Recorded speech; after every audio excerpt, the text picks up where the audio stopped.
Welcome back, everyone, to another session of Crituitous RP. So, before we begin, a little bit of an explanation of today's session. As most of our party are not going to be here tonight, they are off gallivanting all around the world.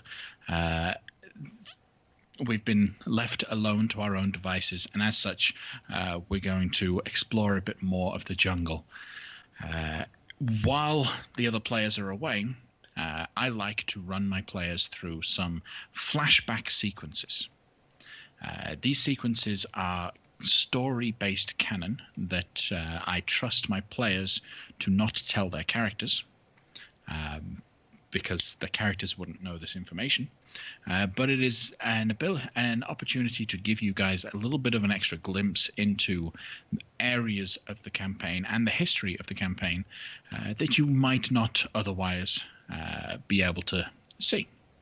So before we get into that, I would once again like to welcome our new followers from this past week.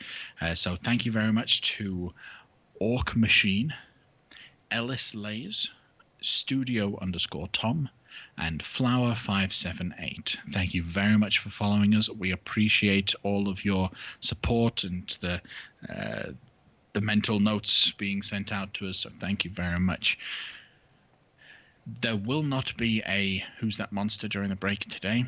That will be reserved for next week. So quick reminder, each week of the normal campaign, we do a Who's That Monster little test to see who's really paying attention to the monsters that players see. Next week's Who's That Monster will include a monster from today. Okay, so pay attention today, and we'll see you next week for that. All right, without further ado, welcome to Crituitous RP. The timing of this one-shot is only about 20 years ago. Not even that, a little bit shy of 20 years prior to our current adventure. This is moments after our heroes from the previous adventure had finished their campaign and saved the world from the tyranny of Imrith and her machinations. On a lonely peninsula far to the south, other things are going on. We join two adventurers who have been working together for a little bit of time. They know each other well enough to enjoy one another's company and be perfectly comfortable alone in the jungles of Chult. And those two adventurers are Tenok and Dawa. So let's get some introductions out of the way. So Tenok, tell us a little bit about yourself. Well, we like to pronounce it Tinok. Sorry, I'm Tenok. not going to hold it against you. Tenok is a monk. He's a drunken master, so he stumbles around, giving folks the idea that he is a drunkard, when in fact he's totally lethal. And he will snap out at you and rip your throat out of your neck if you aren't careful. He's a weaver. He has picked up also brewing, as you do as a drunken master, and therefore is friends with lots of dwarves back in the port. Okay. And Dawa, am I pronouncing that correctly? Yeah. Okay. So Dawa is a priest of Ubtao, specifically. He's a medicine man. He was originally a street urchin who got put to work by one of the merchant princes. And he doesn't know very much of his past.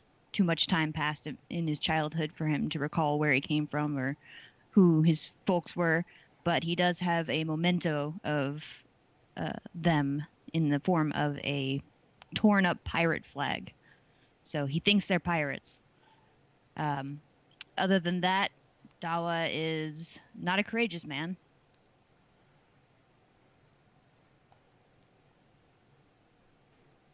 Okay. End of statement. Fair enough. All right. So On this occasion, you two have you've been working together for a bit of time. You know one another enough that you can trust one another. You have also been under the employ of the merchant prince within the city of Port Nine-Zaro. That is the merchant prince Xanthi, which is a callback to Zola's adopted mother, the merchant prince that kind of led our adventurers on the path that they're on. Now, Xanthi calls you both into her private chambers for an important meeting one day. Come in. We must talk. Making sure I look good for Xanthi.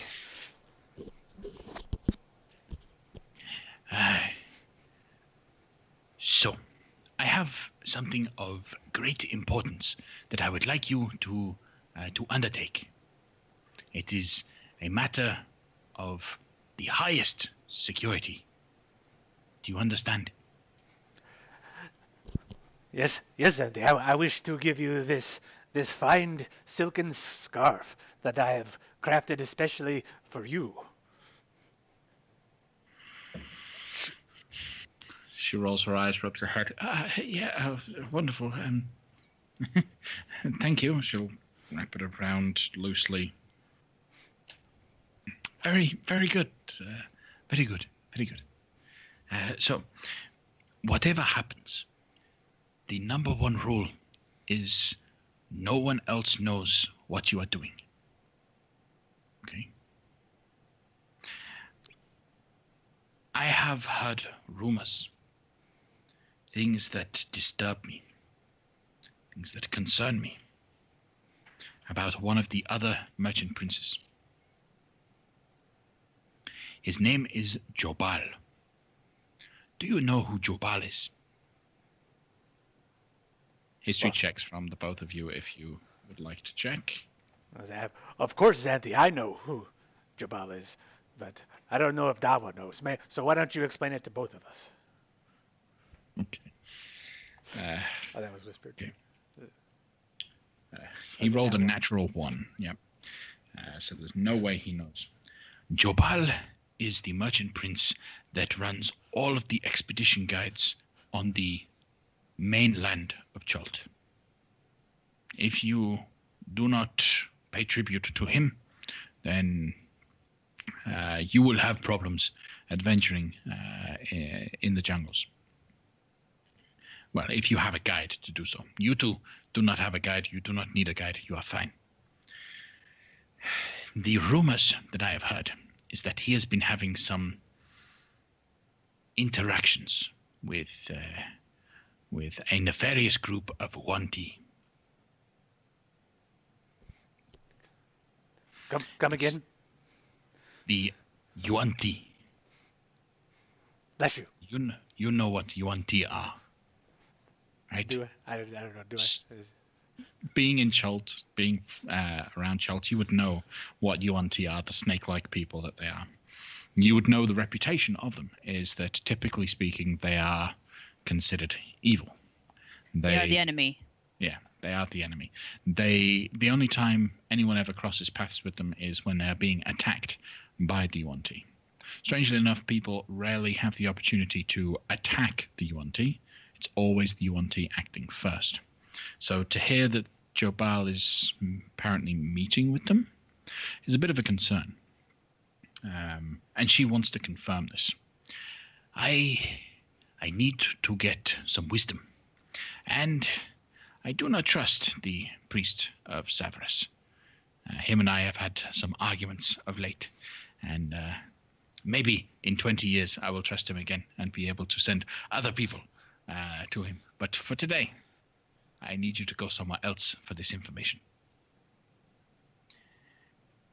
In the jungle, the mighty jungle. Now, along a few days, weeks away from here, along the river Soshenstar, you will reach the Aldani Basin.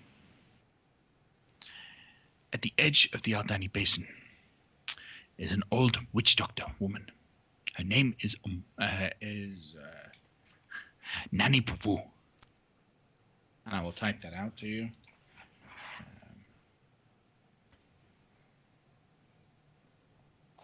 It is literally Nani Pupu. If you're interested in ever finding out why she's named Nani Pupu, I definitely listened to some Dragon Talk episodes. According to Chris Perkins, it was a mistake that never got taken out. And they loved it enough that they kept it. So she would like you to go and see this witch, Nani Pupu. You must be very careful around the witch. It is said she is evil. It is also said she has a tendency to raise people from the dead, with or without their permission. Necromancer, people might call her. She, on the edge of Umbala,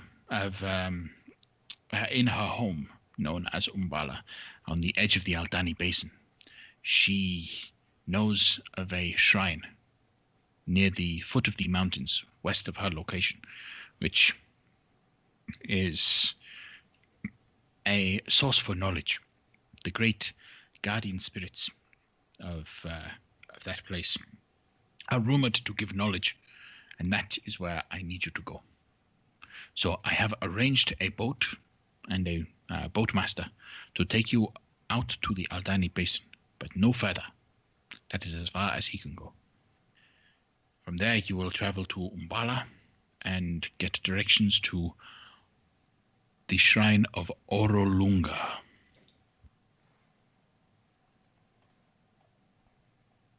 Orolunga. Okay. But first, I'm sure you have questions or things that you wish to do before you leave. So, tell me, how can I help? I am to understand that we are going to be speaking to Nani Pupu, to confirm that Jobal is doing business with Yuan Ti. That's the point? No. Nani Pupu guards the location to the shrine of Orolunga. The guardian spirits that watch over the shrine can give us the information that we seek. You simply need to prove yourself worthy to the guardian spirits, which I'm sure you can do, right? Certainly. Good. Proved yourself This worthy. is a shrine to the guardian spirits of Chult. Yes. Okay. So they're okay. Yes, I can handle that. So just to move you all over to the player map of Chult, I'm not going to be revealing anything new to the map because you don't need to know that stuff. But while the party is currently somewhere on the other side of the world, 20 years from now, Umbala is here, just inside the uncharted territory of the Aldani Basin. Okay. Somewhere west of Umbala is the shrine Orolunga, and that is where you need to go. And are these the guardian spirits, or are these just some guardian spirits? From what I have been able to gather, it is a guardian spirit. A guardian naga, if you understand what a naga is. I will grab a quick handout because I know I have one.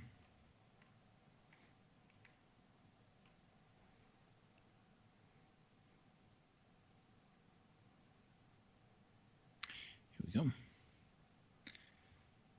A guardian naga is a large reptilian with a humanoid face, more or less. It is an ancient spirit that watches over the land. It knows many things, particularly knowledge of the Yuan Ti. Okay. Okay. And you don't require any proof. Our word is good. Should I require proof? No, I just want to know if you're intending on showing the other merchant princes, or what exactly you need from us. Oh, no. I intend to use this information for myself. I do not know which of the other princes I can trust with it, so I will use it for my own purposes. Okay? Miss Zenti, do you like the scarf that I made for you? It's very soft. Good. I'm glad you like it. What are you doing after this? I'm so busy with lots of meetings with the other princes, and I have to travel. But when you get back, maybe we can talk. When you get back. Sure. When we get back. It's a date. Okay. See you then. Flustered a little bit, she'll kind of shoo you out unless there are any other questions you might have for her. Who's the boatman? How do we contact him? He is my own personal boatman. My boat out in the harbor. He will be using one of the smaller rafts off the side of it. You will head to my ship, my grand galleon, which, if someone might possibly remind me of the name of that thing. If it's the same one, that was the Merry Axolotl. The Merry Axolotl, there we go. So head to the Merry Axolotl and use one. He will be there readying one of the smaller life rafts to head up the river.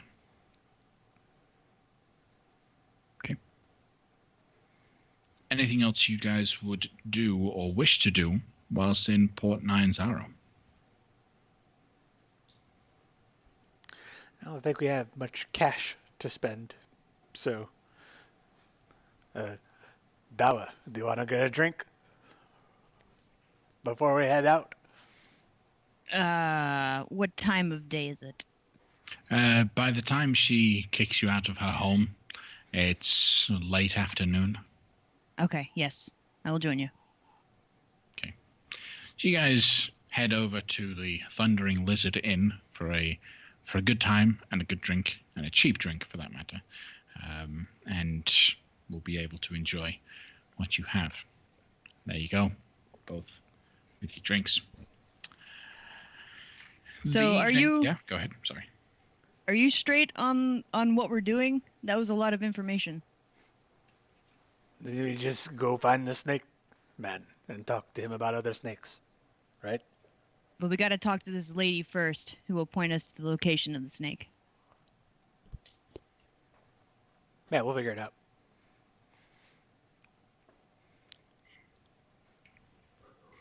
It's important for you to know these things. What if we get separated? You are obviously the brains of this operation. I'm just here to smooth talk.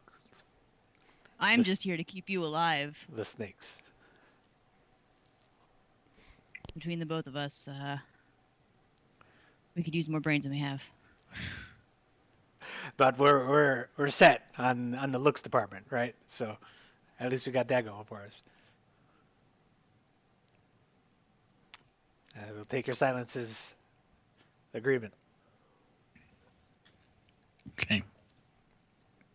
The evening will go on quite well. You'll have a good time. You'll drink a little bit too much, more than you should, but not more than you can handle, as you have work in the morning. And so, bright and early, as dawn is rising, with a slight tinge of a headache, you wake up and head over towards the docks, where you see a human male, not Cholton by nature. Judging by his attire, he seems to be fairly comfortable at the sea, wearing typical sailor's garb. He is obviously a northerner, as you would call them, someone from the land north of Cholt, which is everything. He won't say much unless you specifically request him to do so. Otherwise, he'll just flag you down, grab your gear, put it in the boat, and set sail. Ahoy, boatman. I am Tinak. This is Dava. We come from Zanti. What is your name?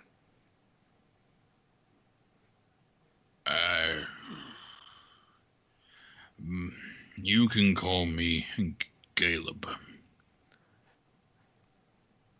It is good to meet you, Caleb. Do you know where we are heading? I was told to take you down the river, get you to the basin. That is correct. Do you need anything from us before we set off? Oh, can you swim? Yes.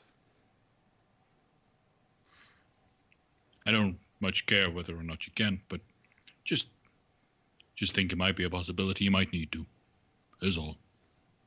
Try not to flip the boat over while we're on it. Well, I don't exactly try to do these things, but these things do happen. How often do they happen? Not often, but every now and then something just appears, causes problems. Okay. We don't usually have problems on the river. You won't have any issues. At least. It's strange. That's like the first thing you told us, though. You're not inspiring a whole lot of confidence. I'm just trying to cover my bases, liabilities and all that. I've told you to be careful about the water. If you fall in, that's on you. It's not on me anymore. I'm not liable. I'm not paying the fees.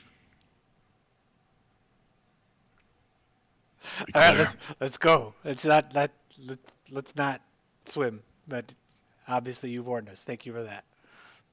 All right. And so he'll immediately start sailing the ship out. He's not the best of sailors. And you can kind of see why he's a little bit concerned about it. He likes to sway a bit too much while he's rowing down the water, and the ship will rock considerably. Knock that off. Journey. That's not okay. Knock what off? The swaying. Stay still. But if... okay. Tries very hard to stay perfectly still while... Thank you. It'll slow us down. That's fine. We're not under a time limit. Okay. So carefully, he will try to not rock the boat as you guys move along the river, Suonatore down. You'll travel along the river for the better part of, I think, a couple of days, actually. Let me just double check the travel distance. Yeah, it'll take you 8 days to reach the Aldani Basin. And so the sailor, Caleb, asks, so how comfortable are you sleeping on the water? Or do you think we should set camp on the banks at night? What do I know about what lives here in the water? You both would know adequately that it's dangerous for either situation. Like, if you get out of the water, you're just going to deal with the jungle issues. If you stay in the water, you'll deal with the water issues. Granted, being flipped over on the land isn't going to start you drowning. What if we went to land and then used the boat as shelter? Yeah. Be the first time I've seen the boat upside down on purpose. You want to travel while we sleep? Are you in a rush? Is this what you are trying to achieve? I'm not in any rush, but if you wanted to take turns rowing, we could trade off. Get moving a little bit quicker. Let's do slow and steady. Okay. Guess Caleb's got to do all the rowing. Right. So 2 days in. Not 2 days. 20 miles into the journey down the river, you'll turn around a riverbank, and there will be a carefully placed bank that people have used previously for sleeping. And you'll notice these throughout the time that you spend making your way down the mountain. Oh, well, no, actually, you're going up. Yeah, you're actually going to be sailing upriver this whole time. After a few days, you cross by Camp Righteous.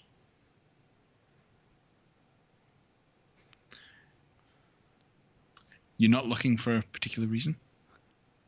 Just don't mind us. Yeah. As you pass by Camp Righteous, Caleb just simply turns around and just goes, shh. Why are you shushing? Because we need to be very quiet. Why do we need to be very quiet? Because of the goblins. Because of the goblins. Shh. What goblins? Camp Righteous. Filled with goblins. Filled with other things as well, but filled with goblins. Did the goblins name the camp? That seems pretty weird. Oh, no. The, Sorry. The camp was named by some gauntleted folks. Paladini. They came and named the place. As you're sailing along, you'll see little huts starting to appear around the crest of trees. Towering over the top of the huts, though, about 60 foot away from the bank of the river, is this enormous statue of a Chultan man with a crocodile on his back. The statue is about 100 foot tall and sitting on a embankment of grass, almost like the man is sat on a throne of grass and the crocodile is sat on his back. As you cross over, he will ask you to be very, very quiet and roll stealth checks. Do I happen to know what that guy with the crocodile on his back represents? Any Chultan would have heard the story of the man and the crocodile. I'm at disadvantage with stealth. Yeah, that's a bit of a problem. Okay. What you would know about the story is this. In the early days of the world, man stood by the banks of a river, frightened. Crocodile raised his head from the water and asked, "What troubles you, cousin man?" Man said, "I must cross this river, but I fear to enter the water alone, because it teems with your brethren." Crocodile replied, "It's true, you would not be safe, but I will carry you across the river safely on my back, if you promise to return the favor." Man agreed, and Crocodile bore him safely across the river. When they reached the far bank, Man asked, "How can I repay you?" Crocodile replied, "I wish to see the realm of humans, but I fear to go there alone, because it teems with your brethren. You must carry me on your back across your realm." Man had been tricked, but a promise is a promise, so he carried Crocodile safely on his back across the entire realm of humans, a journey that lasted many years. He also swore in his anger that never again would men and crocodiles be friends, and so it has remained to this day. That is the fairy tale you would have been told as children. Unfortunately, even with an 8, Dowa's not the loudest of the three of you. The loudest is Caleb, who struggles somewhat with his oars, slaps the ground a few too many times, and all around causes some problems. So, bear with me while I move us to the map of Camp Righteous. Probably need to zoom out. It's tough to find good help these days. I know. So I'll move you up over here. Oh, did that? No. Okay. My screen is currently black. That's because you don't have a character. And your character doesn't have dark vision. You take that back. Okay, you have character, but you didn't have a character. In fact, you should have been able to see. Can you see the map now? No. I see your click, but it's just on a field of black. There's supposed to be global illumination.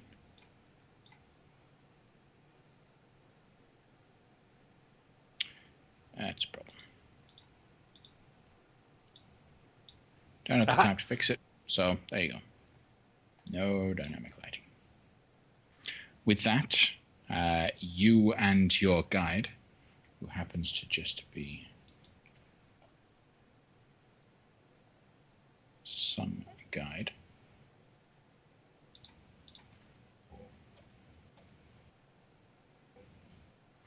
he's not very good at fighting, so he's represented by the commoner token. As you're coming down, you guys make quite a bit of noise.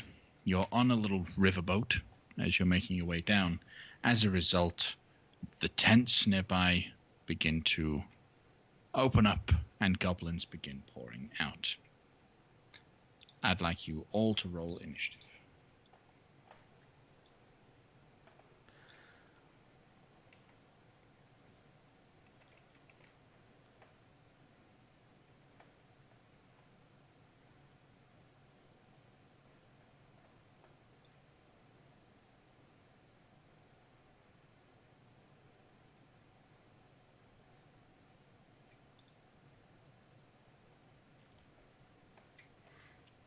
So, we need some audio.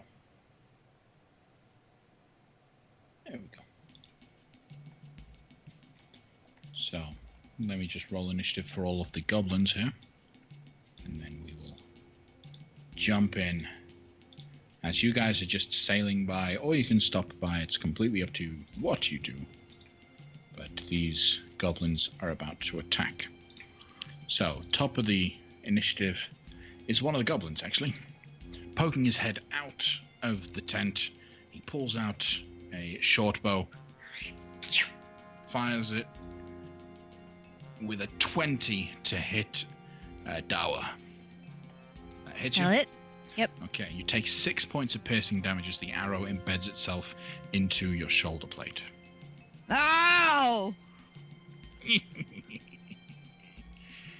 It dances around a little bit, but it will take cover behind one of the tents. Dawa, are you going to do anything? Yeah, I'm gonna do something. What you going to do? You're close enough to the shore to jump out if you wish. No. I got one better for you. I cast Wind Wall. Let me. Okay.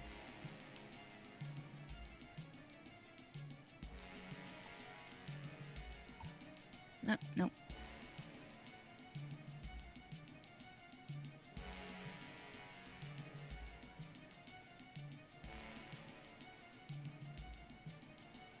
So I have a wall. Yeah. There you go. So we're gonna make this 50 feet long, 15 feet high, all the way down the coastline.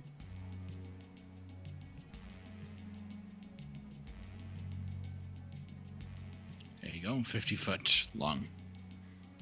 And I'm going to actually put it a little bit ahead, maybe like 2 squares ahead, so that as we continue going down the stream, Sounds good.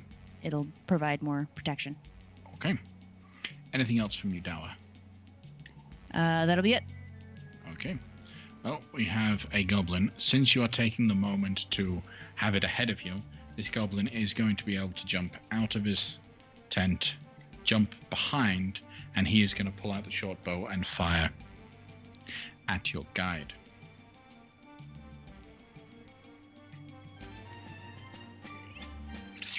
That is another 20 to hit.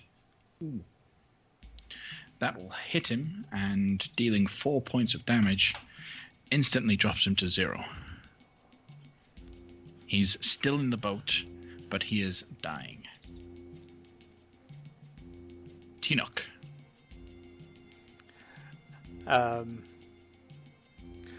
I will man the oars, or man whatever mode of transportation we are using to continue moving the vessel. All right. So since the guide is unable to do it, the boatman can't do it, you have to do it. So what is your movement speed? 40. 40. Okay. So pushing the boat through, you can move the boat forward 20 foot on your turn. You are now behind the wall. Anything else from you? That's it. Okay. Oh. Goblin, stepping out, is going to... He's going to waste a turn shooting at the wall of wind. It flies in, the arrow gets caught, vibrates, and then shoots straight up. Right. Another goblin will attempt to push his way through. He will have to roll a strength saving throw, right? Yep. Okay. The -1 on strength, it's probably not going to work. He rolled a 15. Oh, sweet. Okay. So he succeeds. He takes half damage at 3 points of bludgeoning damage. And gets close enough that he can actually pull out his scimitar and strike at Dawa. Are goblins considered small? No, yes, they are considered small. It says small or smaller. Oh, flying creatures. Okay, so never. It doesn't apply. Never mind. Fair enough. Then pulling out a scimitar and striking down at you, Dawa, that is a 21 to hit you. That'll hit. Okay, you'll take 6 points of slashing damage.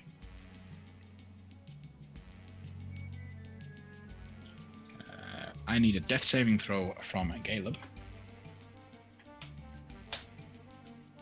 That's 1 failure. Goblin is going to take the moment to step around the wall and fire an arrow at Dawa. Not Dawa, sorry, at Tinoch. That's a 17 to hit. Does the 17 hit you? Does not.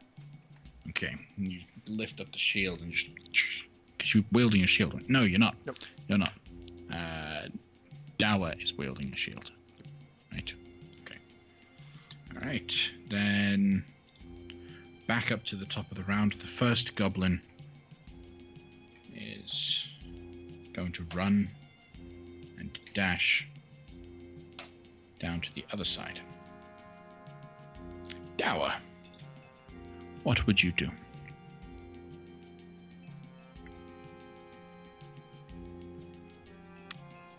I think the quickest thing that could, the best prudent thing that could get us out of here is to cure wounds on our guide and get him up and get the oars back in his hands. So I'll just do that. Okay. So, with extra vigor. Whoa, okay. He is wide awake. Cool. Anything else from you, Dawa? I am unused to these spells. okay. Thank you. Tonight. Thank you, Tonight DM. is a night to mess around and test everything out. Yeah, no, I'm going to keep my hand free. That'll be it. And I'll just keep being tanky. Okay. And really not liking it. All right. Goblin, stepping to the shore, will fire a shot at Tinoch. That's a natural 1. The arrow flies towards Tinoch, but gets caught a little bit with the wall of wind, gets picked up, and ends up impaling his friend that was next to him. Sure. Tinoch gets the nat 1 after Yeah. 12 points of damage. That's cool. So, all right, anything that is him done. Tinoch.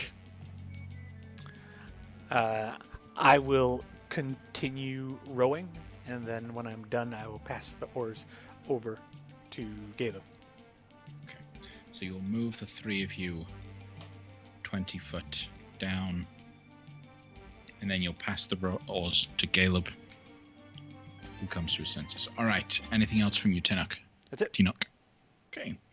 We have a goblin who will try. It's probably going to be a bad idea, but he's running straight towards the wall of fog, and he is going to leap at your boat. So he needs to roll a strength save. I'm going to say because he's midair at the time, he has disadvantage on the save. That is a 6. So as he leaps in, caught by the wind, thrown into a heap, passed, and dies. All right. Good. Caleb, realizing the danger of the situation, grabs the oars, and since he is proficient in this kind of thing, will actually row you 40 foot down the side of the map. Right, that is him done. Goblins will try to chase after the whole situation, but those that went to the other side of the wall now need to dash to get over to here. But we do still have that first one, the meanest looking one. He will step up, stand on top of the bush, still with the bow, aims it right at Dawa.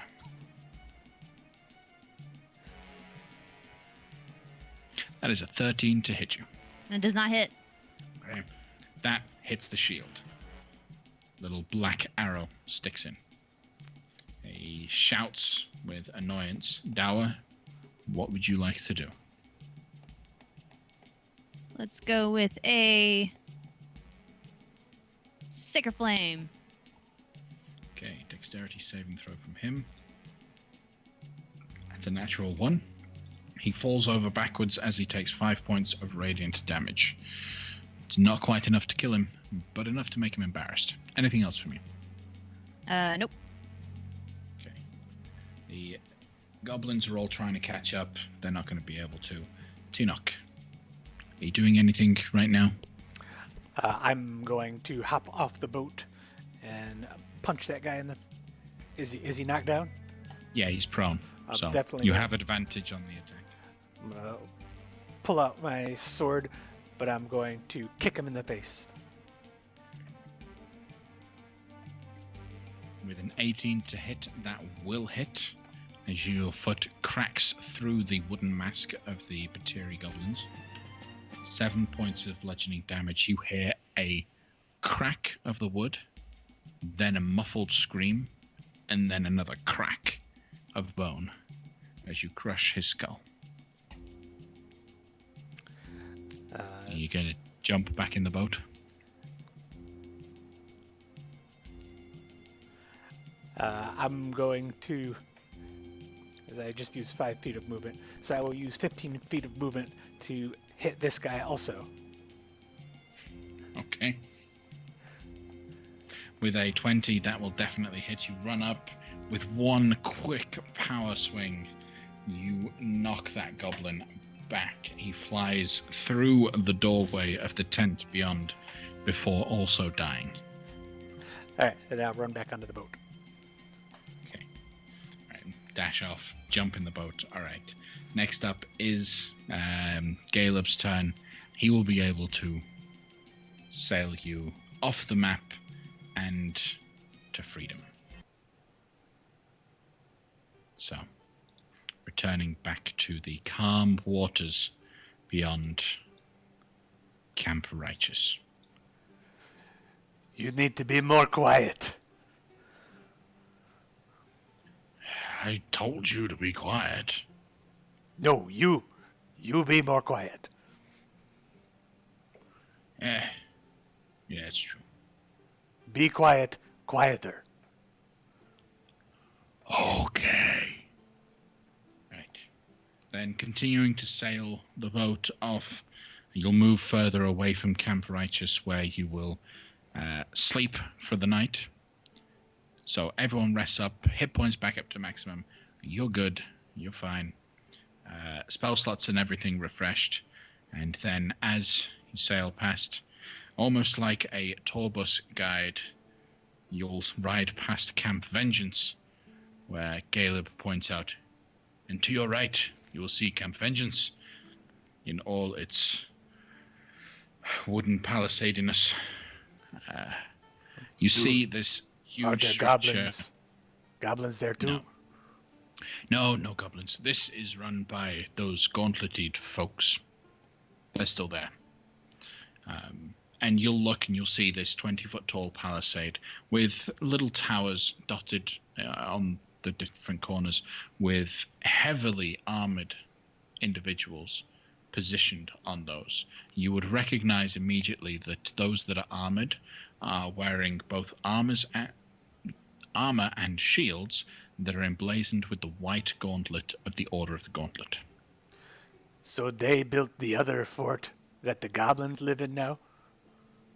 They built the camp at the old site, because obviously the statue was there a long time ago.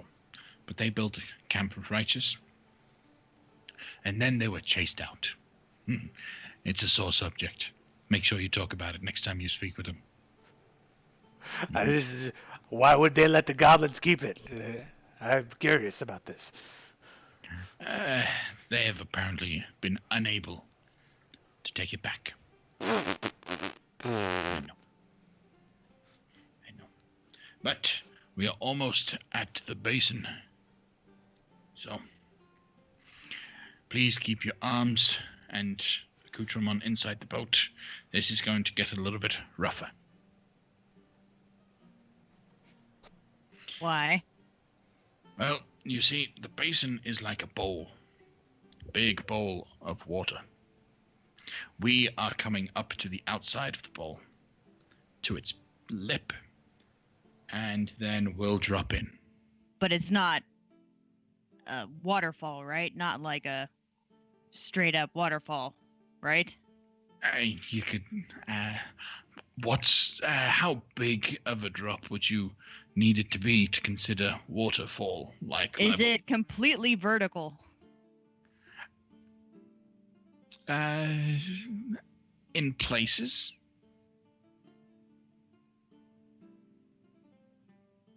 Is there a way we can climb down instead? If you would like to walk, you can walk. I was told you to get you to the basin. Inside it, outside it, I don't mind. Have you done this before? Yes. Okay. Hence All right. why I told you, can you swim?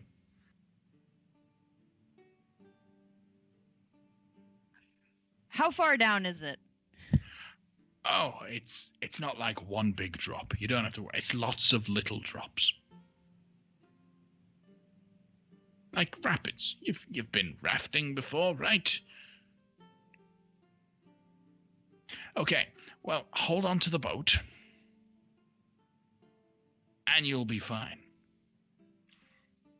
Okay. When I say so, I will need you to lean in certain directions. We cool? No, but I will do this. Wonderful. So, he will be pulling, rowing as hard as he can to get you up the last little bit of a lip.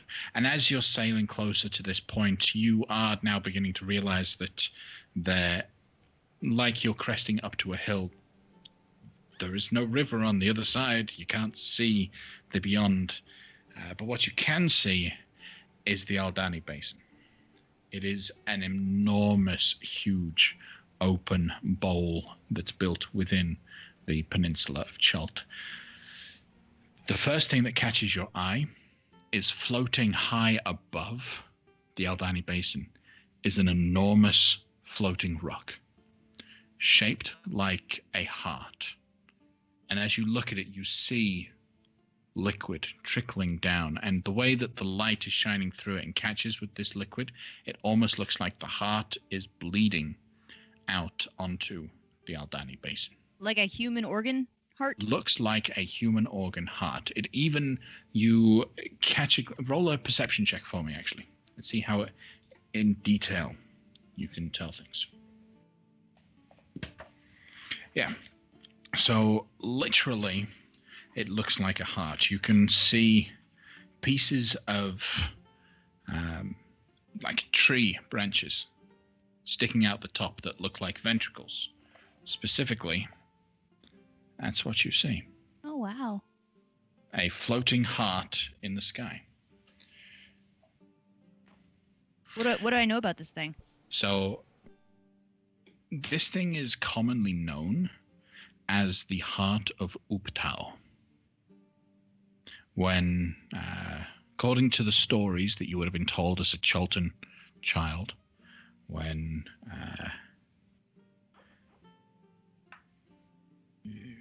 I'm also kind of a priest of that guy. Yeah, true. What the Chultans actually believe is that it is actually the physical petrified heart of Uptao himself. Did he remove it for us? That is what they say. That is what they teach. That even when he left the world, he left behind his heart to watch over and nourish the land. It floats, just moving slowly in circles around the Aldani Basin, with its liquid dripping into and feeding the basin itself. And then from there, the basin feeds all of the rivers. Well, the majority of the rivers, particularly the River Sotianstar, which leads out straight towards Port Nine's-Arrow. So it is considered fairly holy. Dawa has retained some of his backbone, seeing this and knowing that a physical embodiment of his god is hovering over them presently. So he'll hold on extra tight. And his trepidation turns into resolve. Something that your character Dawa would have been longing for and not had the opportunity to take part in, because it's been a long time since any priests of Uptao have done so. But you know that the old priests used to ride winged dinosaurs to the heart to pray and receive visions from Uptao. We could absolutely do that if we find some winged dinosaurs. You could totally do it. Have the power. Yep. All right. So, as the boat is cresting up, the tension is building. Your stomach is kind of lifting up in that moment just before, and then it's going to tip.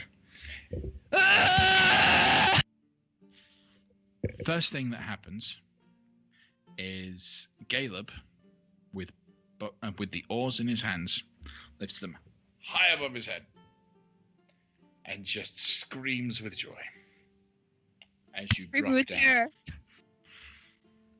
As you begin to drop, he starts shouting out commands. He starts shouting, lean left, lean right, hard right. So even further down to the right. I'm going to need you both to make dexterity-based skill checks. You can pick whichever one you want. If you can explain to me how that skill would help you in keeping your balance on the boat in this situation as he gives you commands. Sleight of hand. Get some good grips. Okay, so you're working your grip to be able to shift yourself and get exactly what you need. What's with the 8s and the 6s and the 7s, man? Okay. I'm using my core strength to my acrobatics and leanings. All right. Thankfully, Tenoch's 27 makes up for Dower's 8. And Tenoch and Dower know this. They know that Dower's struggling a little bit. But with the fact that he's in the middle and Tenoch is in the back, he's able to give more emphasis and push back a little bit. You get the boat shifting around the rapids. The boat begins to pick up speed. Rocks almost seem like they're flying up and jumping out of the water as they start coming up to you. But with your help, Caleb manages to crest it down, most of them. He then turns and looks over his shoulder. Good job. Now for the big one. Hold on tight. I'm going to need one more from both of you. As you are going to crest up and drop. That was not a lucky guy. No. But thankfully, your combination was at least 30, which is good. So as you also work together, there's a moment where Dower completely lifts up out of the boat. And Tenoch grabs and pulls you back down. And the boat crashes down with a huge splash of water. You guys are fine. Caleb is laughing his head off. It's great. You're both drenched with water. But at least you're alive. Adrenaline is pumping through your system. Again? No. How would you even do it again? How are you going to get the raft back? We'll just walk up to the top and just... Okay, fair enough. No. Well, this is where I leave you. Right on the edge of the Aldani Basin. I will stay here. I will camp out right at this point. When you are finished, if it's within a few days, I might still be here. If not, you can head to Camp Vengeance. I'll probably be there. There's one thing these stuffy paladins do right, and that's ale. Do right. And with that, he helps you unload your stuff off the boat and into the Aldani Basin proper. Not going to reveal the map because player reasons. So, as you get to this point, knowing what you know, that Umbala is just a little bit southwest on the western edge of the Aldani Basin, you guys begin to make your way around the edge. As you do so, after a day's travel, after the excitement, your anxiety levels have reduced back to normal. You're fine. Says you. Oh, yeah, true. This guy's always turned up. You see a 1,800-foot high cliff just suddenly break out of the trees to the right.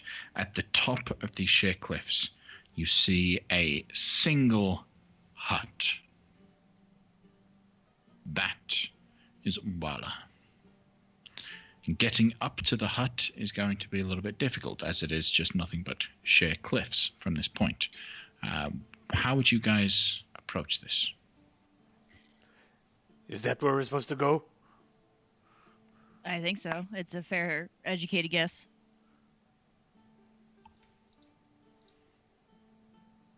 I'm going to see if I can hunt down a mode of transportation. And I will proceed to look for any signs of pteranodon nests. Okay, roll a survival check. 25. Now you come into your own. You're on solid ground. You're in the jungles. you need to find the Pteranodons, and you do start to pick up their trail. You spot a couple of their tracks. You find a few bits of foliage that you know they would prefer to feast on, and then you follow the trail. It will wind around the cliff a little bit and up to the edge of it, as these Pteranodons do like to live on the cliff edge. But you will be able to track up towards the camp of a nest of Pteranodons. So they're still lower on the cliff. They're still at the floor level, Okay, but they're kind of within the shadow of the cliff, around the side, covered by the trees. You are led in this direction. How do you want to proceed towards this nest? From the furthest vantage point, without giving yourself away, you will notice 2 Pteranodons outside a cave entrance.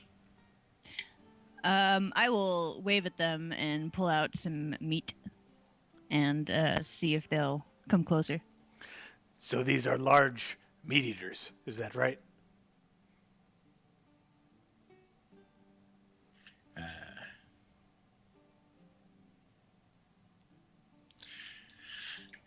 Yes, from what you can see, I've got to find the actual Pteranodon.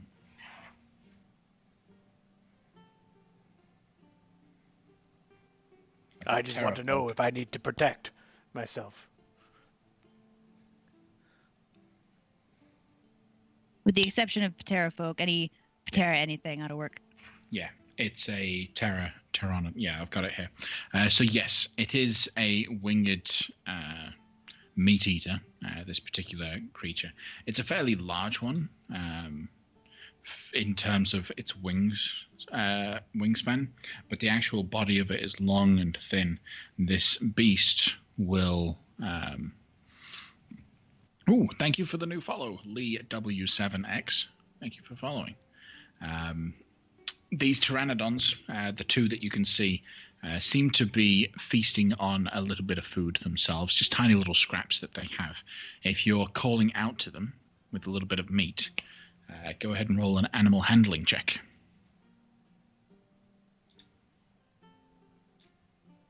Okay. With your animal handling check, you will actually be able to encourage them to come over these 2 little creatures. They'll slowly make their way, using their wings as hands to kind of claw at the ground tentatively. When they get up to you, they will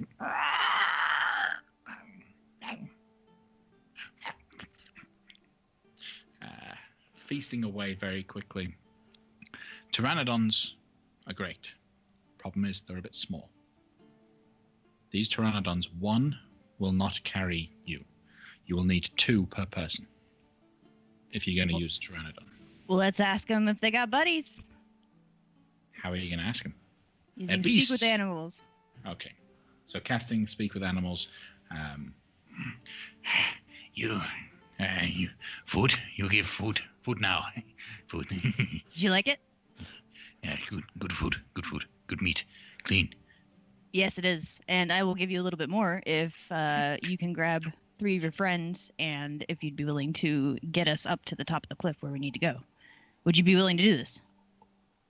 Does Tinak hear Dava talking and the animal understanding in common? Or does Tinak hear Dava screeching and croaking? They're mostly just staring intently at each other. And once in a while you might hear a little bit of a... Yeah. But in this moment, Dawa specifically gains the ability to verbally communicate with the beast. So she is actually making the sounds that the creatures would make as well. So they're having a conversation back and forth. It looks a little bit weird. You give more food for more Terra. Yeah. We need to get up to that cliff, like I said, so if you can find enough of your folk, your brethren, sisterhood, to get us up there, I would be most appreciative, and I would be so appreciative that I'd be willing to give you some more. You give more? after. Roll persuasion check.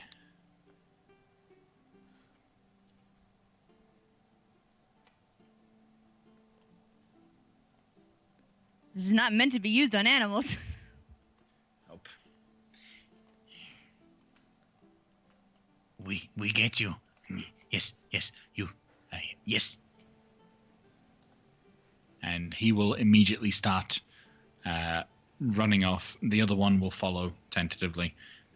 A moment later, 2 more Pteranodon come out of the clearing. However, these 2, a little bit bigger, quite a lot bigger actually,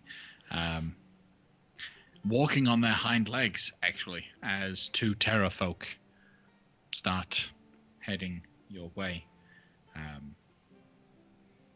A terrafolk being a fairly large humanoid-like version of a pteranodon. It saunters over to you with its wings at its side, trying to look as big as it possibly can. We don't want any trouble. We're not here for that. My children. And he's speaking in common, so you can understand. Say you trying to trick them? No. A deal. They liked some of the food that I had to offer. I'm willing to give them much more. Free. Well, not free. We just need to get up there. And we were hoping, being blessed with the wings that you have, that you could help.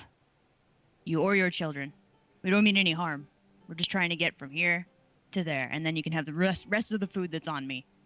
Promise. I will put up no fight. You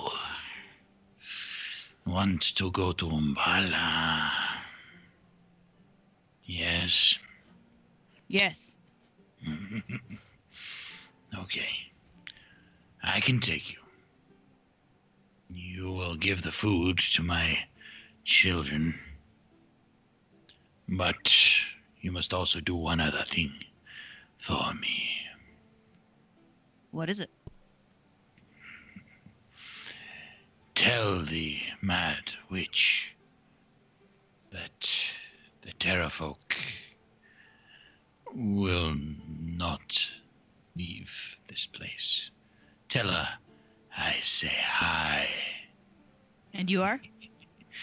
I am but one of many Terrafolk who feel the same way towards this foul woman.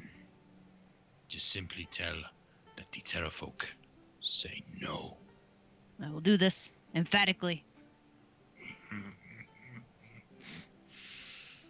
Then he will whistle, which is a strange thing to hear from a creature of that kind, as it doesn't have lips.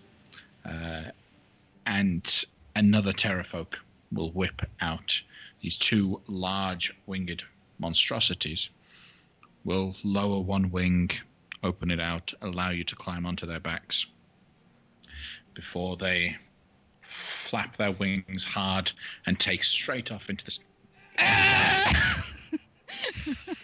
So, athletics checks from both of you as you desperately try to hold on.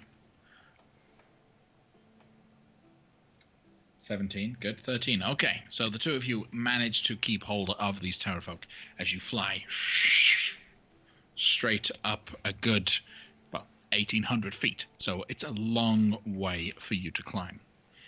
Eventually, after a good 30 seconds or so, you'll crest up over the top, exploding past the cliffside, and you can see Umbala for what it truly is. At the crest of Umbala, you can see the hut, the single lone hut that was at the edge, but all around it, for yards in all directions, the ground is covered in what at first looks like pebble stones, except they're a little bit larger. Well, they're actually quite large. They're not pebble stones. After a moment, you get a good view of them. The ground is littered and pebbled with skulls. And at the center of all of that is this one hut. Roll a perception check.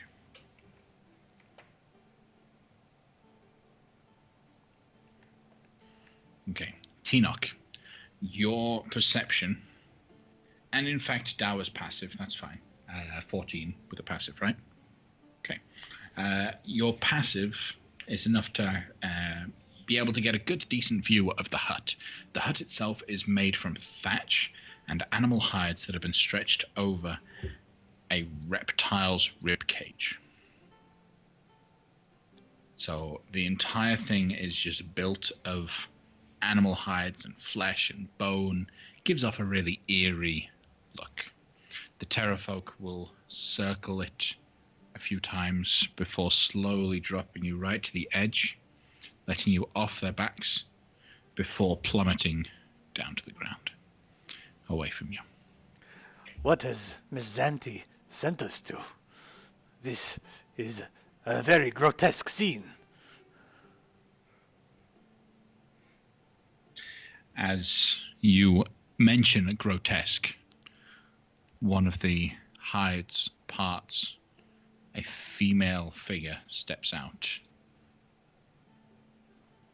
The gaunt, horrific witch doctor woman steps out just briefly to raise a gnarled hand. Come on.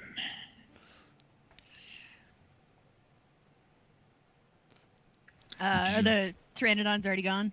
Yes, they are gone. I wanted to make sure to give them my food as the deal was. Okay.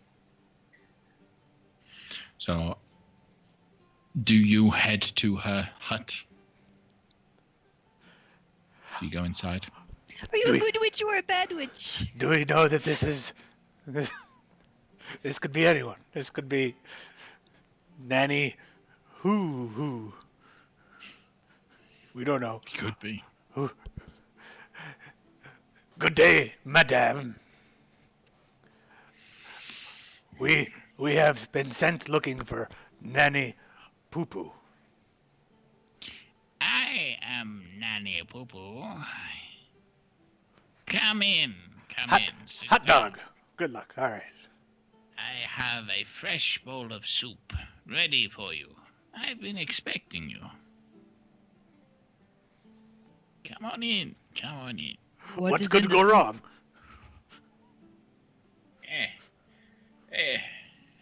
Good stuff. It is good soup.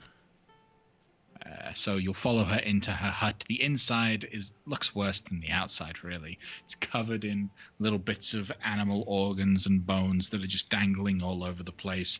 There is a bed, but it's not so much of a bed as it is a bunch of animal furs and carcasses just piled on top of one another. There are flies darting around inside, and at the center of this is one big black cauldron. Inside of the cauldron is some green viscous liquid that's just periodically bubbling up and popping, spraying the area with just a light covering of this green goop. It's almost ready. Please sit. The bones have told me that you would be coming today. Nanny Poo Poo, it seems like you are going for a theme here. It's very consistent throughout. Tell me, what is up with all the skulls outside? They keep unnecessary people out of the way. Oh, and I guess since we're here, we're necessary then. Is that? Oh, yes. That's good. For what you are necessary, I don't know, but you are necessary. The spirits tell me. They tell me that I must speak with you today. So, what can an old woman do for you? We need to find a Naga. The spirit guardian of Orulanga. That's the one. Why do you want to speak with the spirit guardian? She's a stuffy one. There are many other spirits you could speak to. Much more interesting, much more fun. Like who?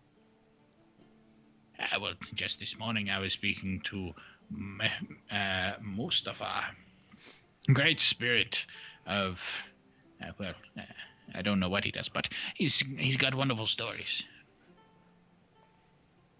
Nanny? Can I call you Nanny? You may call me Nanny Poo Poo. Nanny Poo Poo. I may return someday. I believe that you have some wisdom you could depart unto me. Until then, we seek the guardian serpent of Orolanga specifically because he or she has specific information that we are seeking. She'll shuffle over to you. If wisdom is what you want, She'll break off something off of her necklace and hand it to you. give this a chew. You'll grab it out. It's a wisdom tooth. I laugh. I find that funny. Yeah. So, for what reason would I have for telling you where Orolunga is? If I tell you, you're just going to leave and be on your way. Well, we can be very pleasant people, can't we? 'Cause I can brew you up something good, some of my special tea.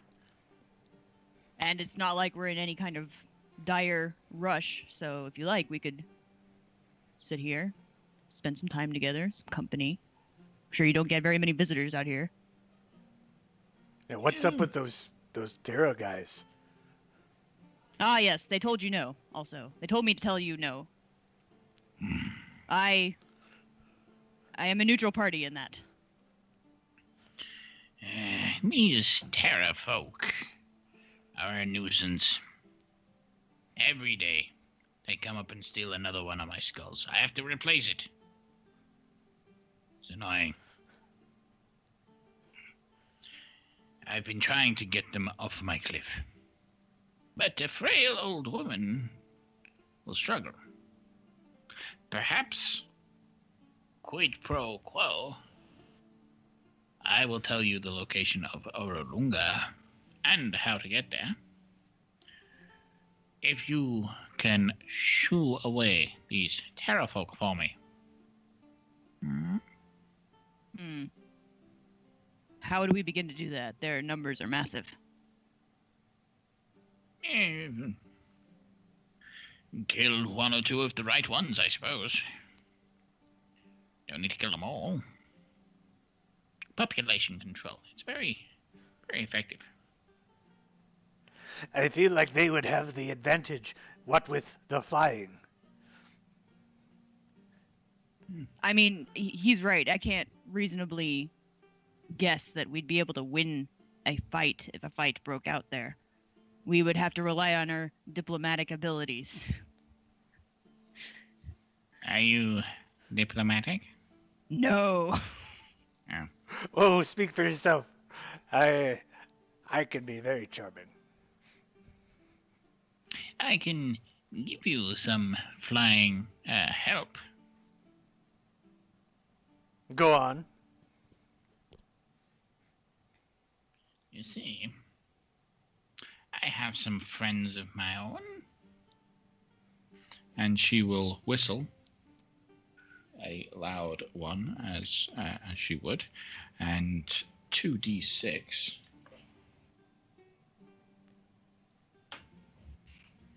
Nine flying monkeys fly straight in through the door, spin around the room a little bit before settling down on the floor outside the hut. In Those all are of Utel's adorable. creation, I have never seen something more cute. Mm-hmm. These are my friends. They can help you. They look so thoughtful. Don't get them talking philosophy. You'll never get them to shut up.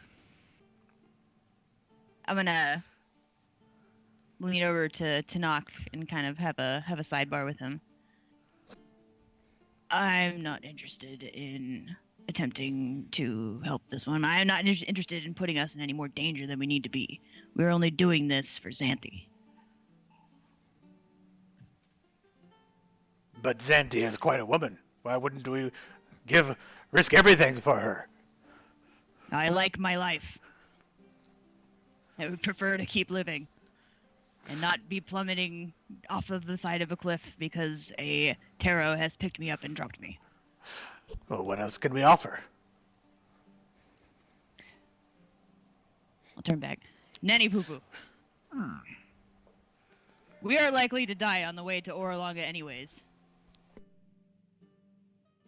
In which case, what would the harm be in telling us? How loud were you at mentioning Xanthi's name? Not at all. That's why I was making a point to do a sidebar. Okay.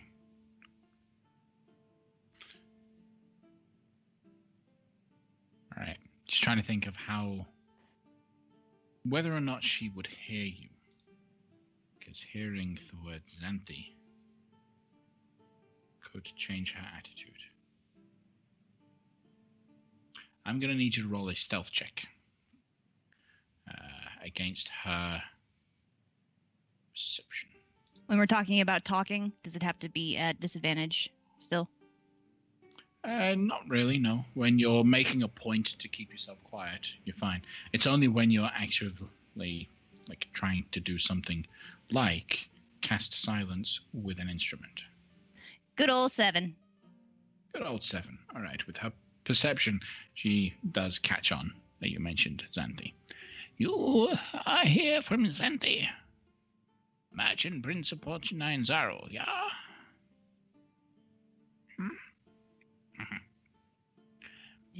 Maybe. I have a delivery to give to her. Perhaps we can make a different deal. Deals are good. Will go to Oralunga. I will tell you where it is. You collect a particular flower for me, grown only at the top of the shrine. Bring it back here, and then I will give you the package that needs to be delivered to Xanthi. It is of utmost importance that Xanthi gets this. Can I do can I insight check her to see what her intent might be towards this, if she's stifling some maniacal cackling or Roll what an have you? insight check.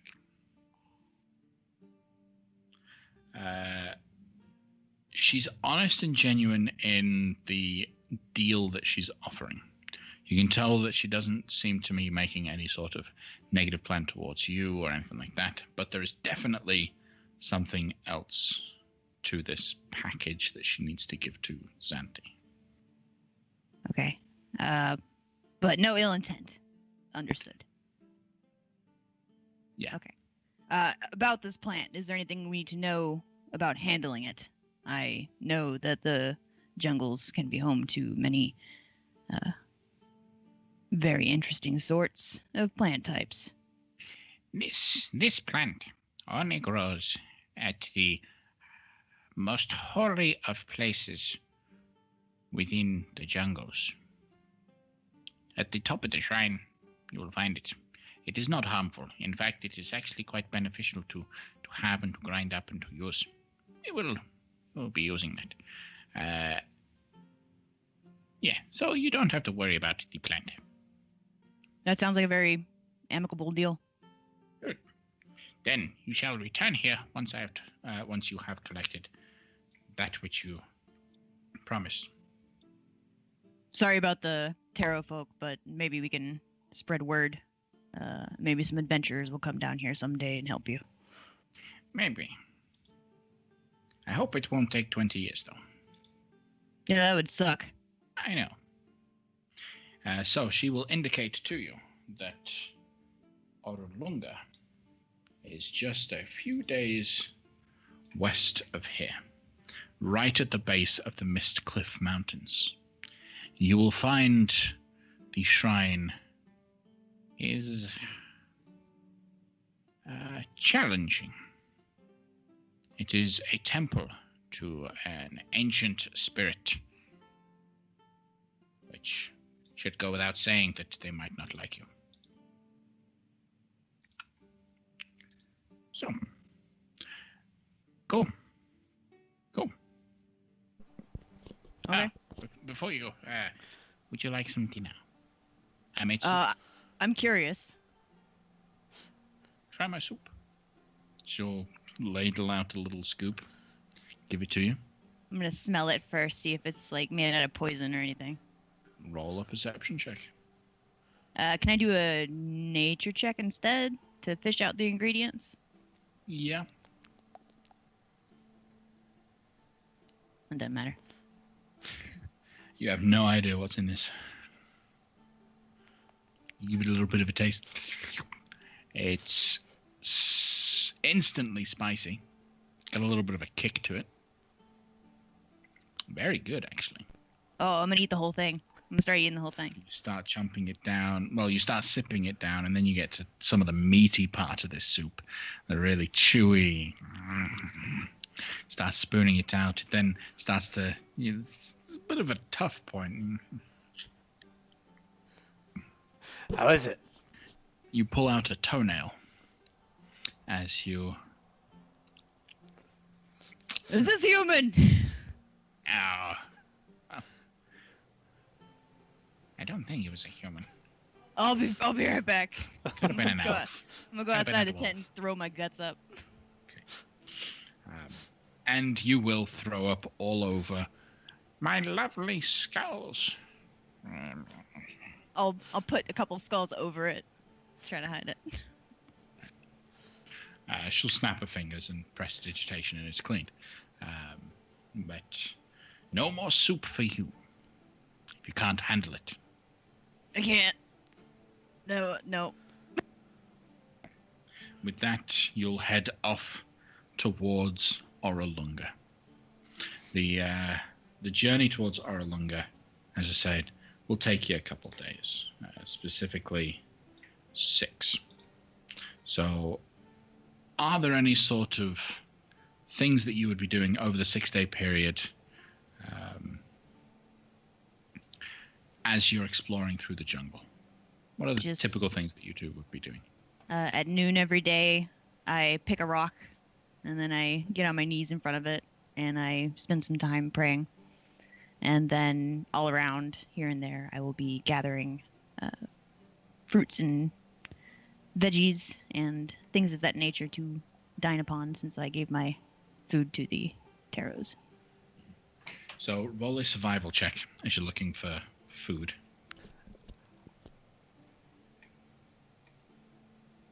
$23, pretty decent. You are able to easily find some berries and some different plants that you can eat and feed off of. You do manage to find a tiny little creature, looks somewhat like a chicken, running around. You'll hunt it, you'll take it, you'll cook it. Flash fry. Yep. It's a great meal. As you're exploring, and particularly on one day when you are taking a moment at midday to pray over a rock, you will hear a snap of a tree. Something is coming. Something big is charging through the trees towards you. What are you doing? Hide! Hide up in the trees, hide behind bushes, whatever you can do. Roll stealth checks.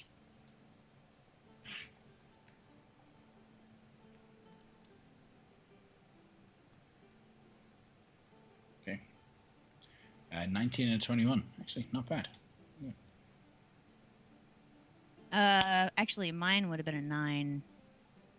Because you got disadvantage. Yeah. Fair enough. All right. As you try to hide, I'm going to move you over to the battle map. Hope it's a dinosaur. You'd hope so, wouldn't you? Sure. What you find is that as the creature begins to crash through the trees, you see a large head breaking through as a giant lizard crashes. And riding the back of the giant lizard is a lizard folk with a spear and a shield. And I'm going to need you both to roll initiative.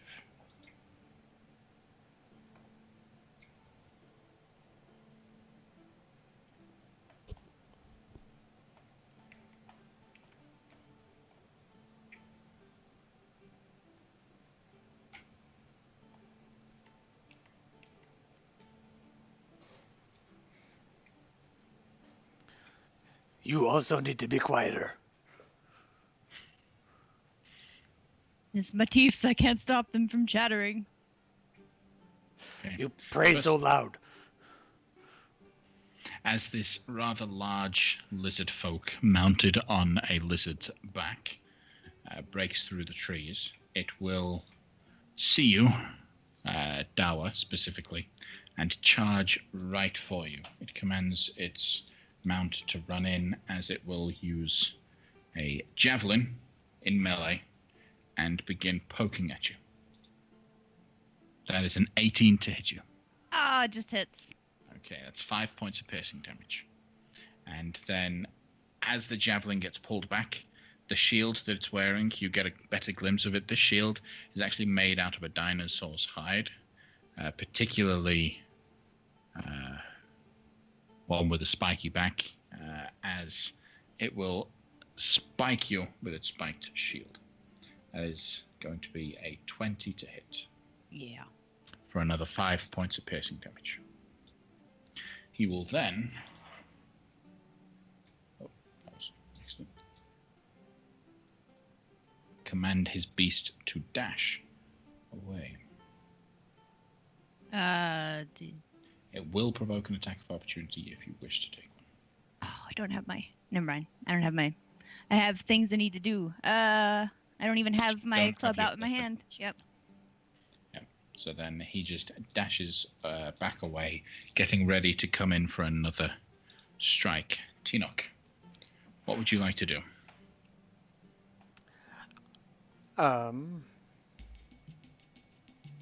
Yes, I wish to channel battle music, for sure. All right. As I'm running up, I will call back to Dawa and say, does the Naga have a name? Are we supposed to see if he has like a tribe or anything like that? Do you remember? I have heard nothing about that. He's just been referred to as Spirit Guardian. Okay, I will use one key point to do Step of the Wind, which gives me a dash as a bonus action, so I can close the distance. And then I will try to hit the mount. Okay. As you strike out towards the mount, the rider dips down and forces the attack against himself, but that will hit him. So go ahead and roll the damage against the rider. And I will also use a stunning key point to make it a stunning strike. Okay. So 9 points of bludgeoning damage against him.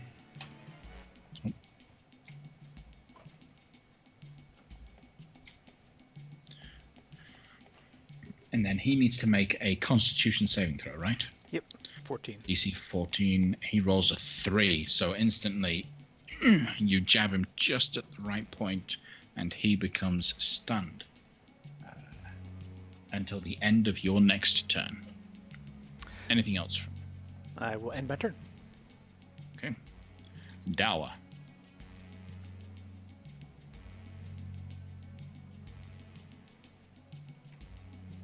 Just looking. Hold on. Almost done.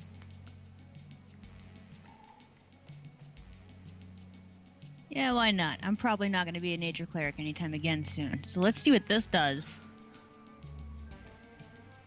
Spike growth. Okay. You pick a 20-foot radius circle, which I will pull in a circle. So we've got 10, 15, 20, 5, 10, 15, 20. So that's how big of a circle you can cover. It immediately explodes and grows spikes and vines that wrap around creatures within the area. The area becomes difficult terrain, and any creature takes 2d4 piercing damage for every 5 feet it travels while it's in there. Where would you like to place the spike growth? Do you see where my red line is across the creature? Like Yeah. that? Yeah, pretty much. Right. You might want to go one more down. There you go. That's better. Yeah. All right. Anything else from you, Dawa? Yes. I'm just gonna move. And actually, I can't really move that far. There you go. Just plant myself with my back up to this little ledge. Okay. The lizard folk himself can't do anything, as he is stunned. The lizard, without command, is going to run in a random direction. I'm going to roll a d8 to determine one is straightforward. 1, 2, 3. That's running right at Tinoch. So it's going to run away. It will provoke an attack of opportunity should you wish to take one. Yeah. But it leaves the lizard folk man behind. That's gonna hit. That's gonna hurt. As you break against it, it takes 10 points of bludgeoning damage. I'm gonna also try to make that a stun. Okay, so a con save from the lizard.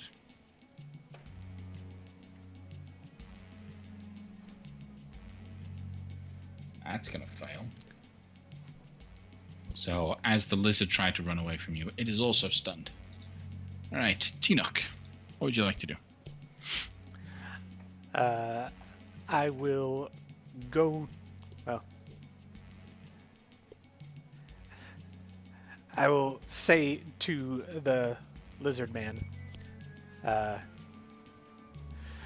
"This is going to hurt you more than it's going to hurt me," and then I will attack him many times.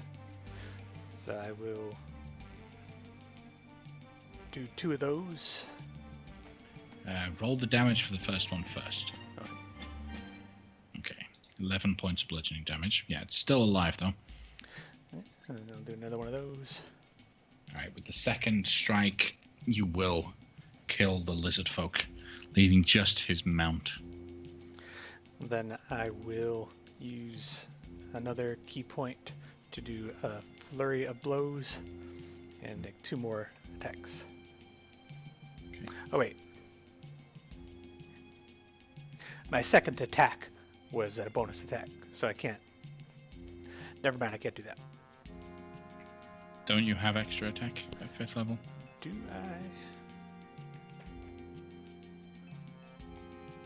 I do not remember what monks get. Quick, if someone can beat us to it, let us know. Features. I do extra attack. Okay. So yes. Yeah. In that case, Thought it is so. exactly as I said. I will. Okay. So flurry of blows, 2 more attacks against the giant lizard. Alright, the 25 is going to hit, as will the 21. Go ahead and roll the damages. And with that, 2 quick jabs, the legs break. The creature cries out in pain as it also dies. No, Tinoch, wait! Ugh. And with that, as the beast that had just been roaming through the ground dies, both of them, the mount and the lizard folk, we will go into a 15-minute break. So be back in 15 minutes, folks, and we will see you and rejoin the adventure then. Okay. Bye. And welcome back, everyone, after that short little break. Thank you for sticking with us, and thank you for watching, everyone. So we jump right back into the adventure. Our heroes, Dawa and Tinoch, these temporary characters, for those that may not have been with us when we started, we are running a one-shot that gives a little bit more history into the campaign as these random NPCs are exploring the jungle. So Dawa and Tinoch are headed from Umbala to the shrine at Orolunga, looking for wise wisdom about the behavior of Jobal, the merchant prince who has, rumor has it, been dealing with Yuan Ti. Along the journey, our heroes had just dealt with a rogue lizard folk mounted on a lizard, and we will take it from there. The body of the lizard folk and his mount are still at your feet, Tinoch. What are you guys doing with that body, if anything? Dawa, are you okay? Be careful. I have seen... I don't know why my accent changed, but I have seen vines coming out of the ground. Be careful where you step. That was me. Oh, Did that. Oh, right. My abilities. Priest of Ubtao. Be careful. That's all I'm saying. Why do you think this guy attacked us? Were we trespassing on the territory, or? I think I remember something about lizard folk being around this mountain range or something. So yes, Something I think we're like in their that. territory. And it would be easy to connect that you know that the ancient spirit of Orolunga is reptilian, and so it would make sense that reptilian creatures would consider it to be a little bit sacred here. So that's kind of the conclusion you can easily jump to. Right. I'm going to take a look at the body just to see if there's anything of note. Okay. Looking at his person, roll an investigation check. Right. One thing is fairly easy to notice. He was decked out to battle. He had a pretty decent javelin and a nice shield. Mounted, didn't really have any sort of supply bags or saddle or anything like that at all. He was just riding the giant lizard bareback. He didn't have any packs. The mount didn't have any packs. There was no supplies or anything on him. We can deduce that wherever he came from is not too far away. What do you think of his shield? It is a shield. Does it have any special properties other than being a shield? Judging by it, feeling it, it's not magical at all. However, the construction is very solid, and it is spiked in such a way that it can be used offensively. I will pick that up. So the spiked shield is basic melee attack.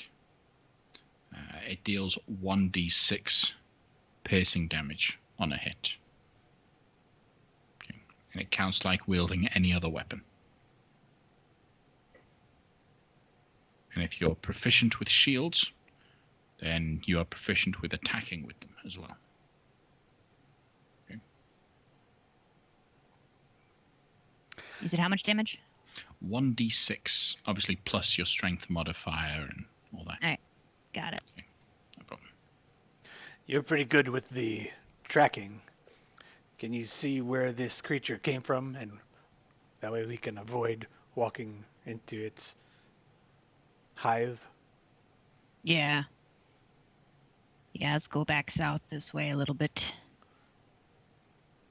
Okay. Roll a survival check. to see if you can pick out its tracks to avoid them. Can I help you with that and point meaningfully at things? Constantly walking around. Is this a track? Is this a track? Is this a track? So getting the help, you help a little bit, not much, but you help just a little bit. You guys are able to identify and choose to either follow the tracks or head off in the other direction. Other directions, long as it leads us to Orlanga. Mm-hmm. Yep. The shrine. The other direction is still towards Orlanga. So you continue trudging through the jungle for another 3 days before you finally get to the shrine of Orlanga. The jungle breaks open. There is a clearing, and at the center of this, that is not far. It's the edge of this thing is pretty close to the edge of the trees. You see a massive brick and stone ziggurat, so pyramid of steps, just sticking out of the jungle. Staircases line up either side, well, all sides of them, in fact. Make sure I have it. Yep. I can move you over to a map that shows roughly the visuals. It's not an exact map, but you see this staircase that leads up. Imagine there are actually 2 on each side of the ziggurat, heading up these 3 layers to the very top. At the top of the final layer, you see a enclosed shrine. Its walls are beautifully adorned with beautiful cloths that seem to sway in the wind. You can see through this little shrine. The sun shines through it quite nicely. It's very, very beautiful. It contrasts quite heavily with the rest of the ziggurat, as each step of the ziggurat is packed with stuff. The lowest level, the first level, right in front of you, is covered in vines and branches and twigs, looking very much like someone had cast spike growth a few too many times, all around the first level. The second covered in loose rocks all over the place, and the third stage seems to be covered in swarms of snakes. I look for pteranodons. Roll a perception check as you look for a pteranodon. Or survival, it's up to you. Okay. You look, and you can feel pretty clear, no pteranodons in this area. Strangely enough, no way to just fly over the traps. So, what would you like to do?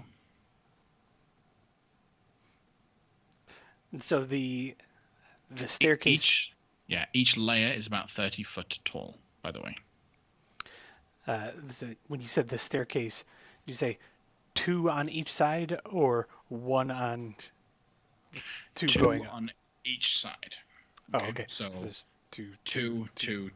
So there are 8 staircases making their way around.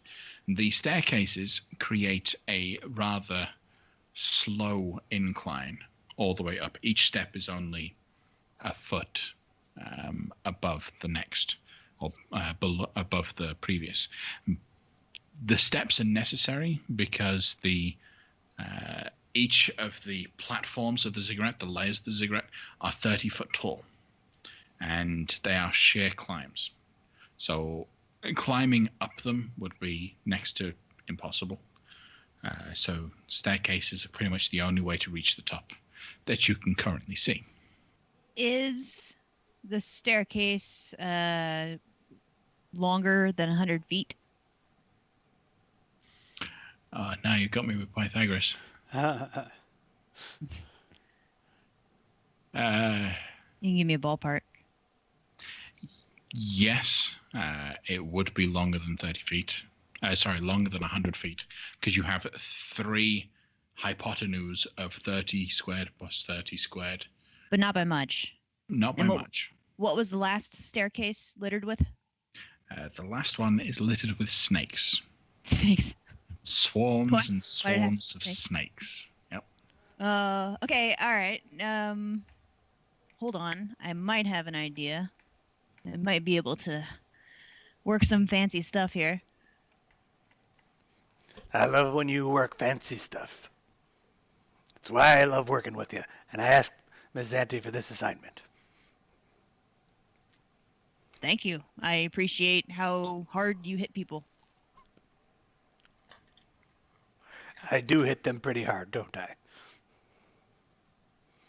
All right. So this is what we're going to try. Being in the jungle, the ground floor is still covered in plants, right? Where we're standing. Pretty much. Yep. All right. So this is what I'm going to do. I'm going to cast plant growth. And it can cover a 100-foot radius. And I'm going to try to cover the first 2 lines of steps with just tons and tons and tons of plants and vines and stuff. Cover all the loose rock and everything. Get some purchase using those vines. It's a good idea. You watch as you're casting the spell that's spreading out from any position that you choose within 150 foot of you. You choose that point and the plants begin to just break through the ground and spread out everywhere. It reaches up to start breaking through the ground around the ziggurat, and the vines find themselves incapable of breaking through some strange barrier, some invisible. None of these, your spell doesn't work in and around the ziggurat. There's an anti-magic field here. Not specifically anti-magic, but it seems like the site is almost like as the vines come in, they are turning to ash as quickly as they can grow. I have 10 darts. Can I toss a dart at that line where the plants don't go any further? Throw your dart. It passes through. There's no real... No, it just cascades, hits the stone, tink, bounces off.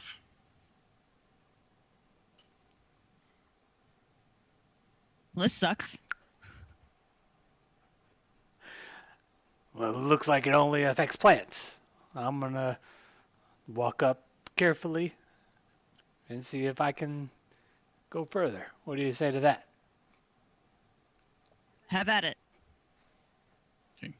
As you, Tinoch, try to climb up the steps, the vines around the first layer will begin to stretch over the steps that you're walking along and begin cutting at your feet.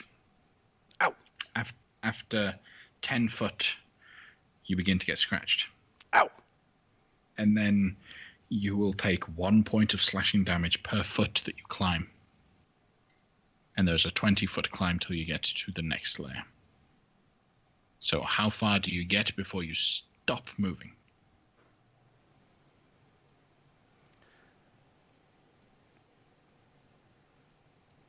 Well, so I will, at the point where it starts hurting, or I start feeling cutting at my feet, I will pause.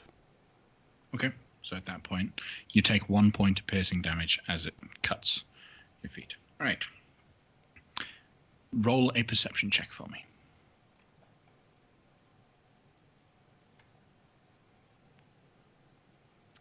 It's slow going.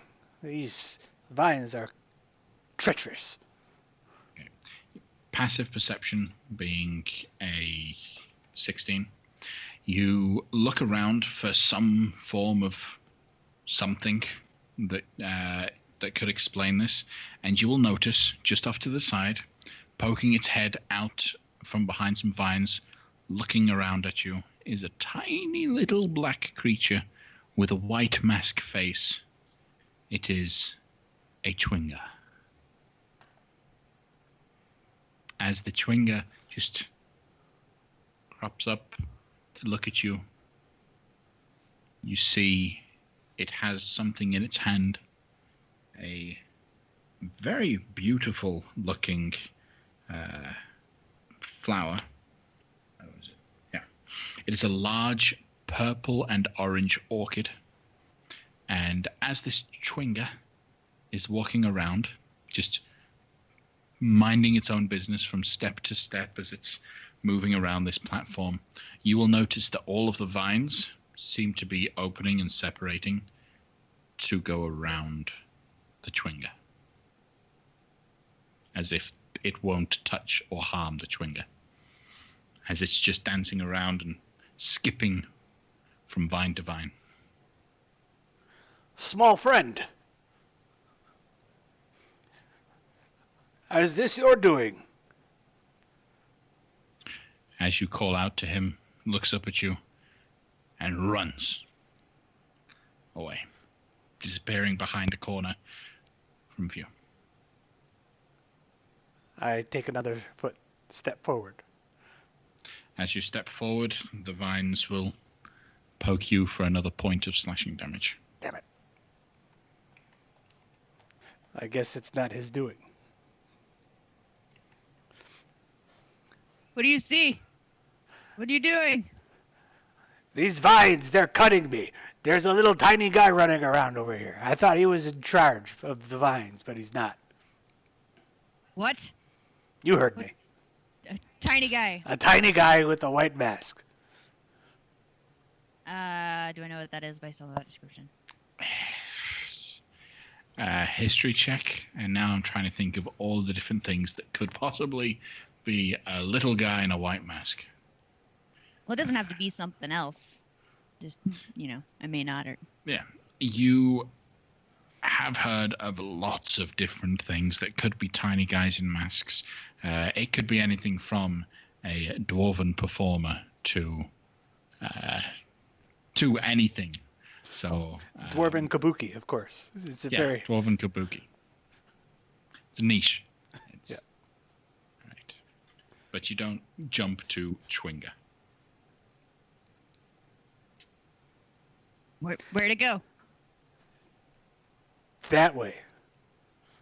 But he's not in charge. He ran away, and while he was running, I walked, and I still got cut up. Don't you have a reverse plant growth type spell? I don't think so. So you can make the flowers, but you can't make them go away. I'm a priest of life, not death.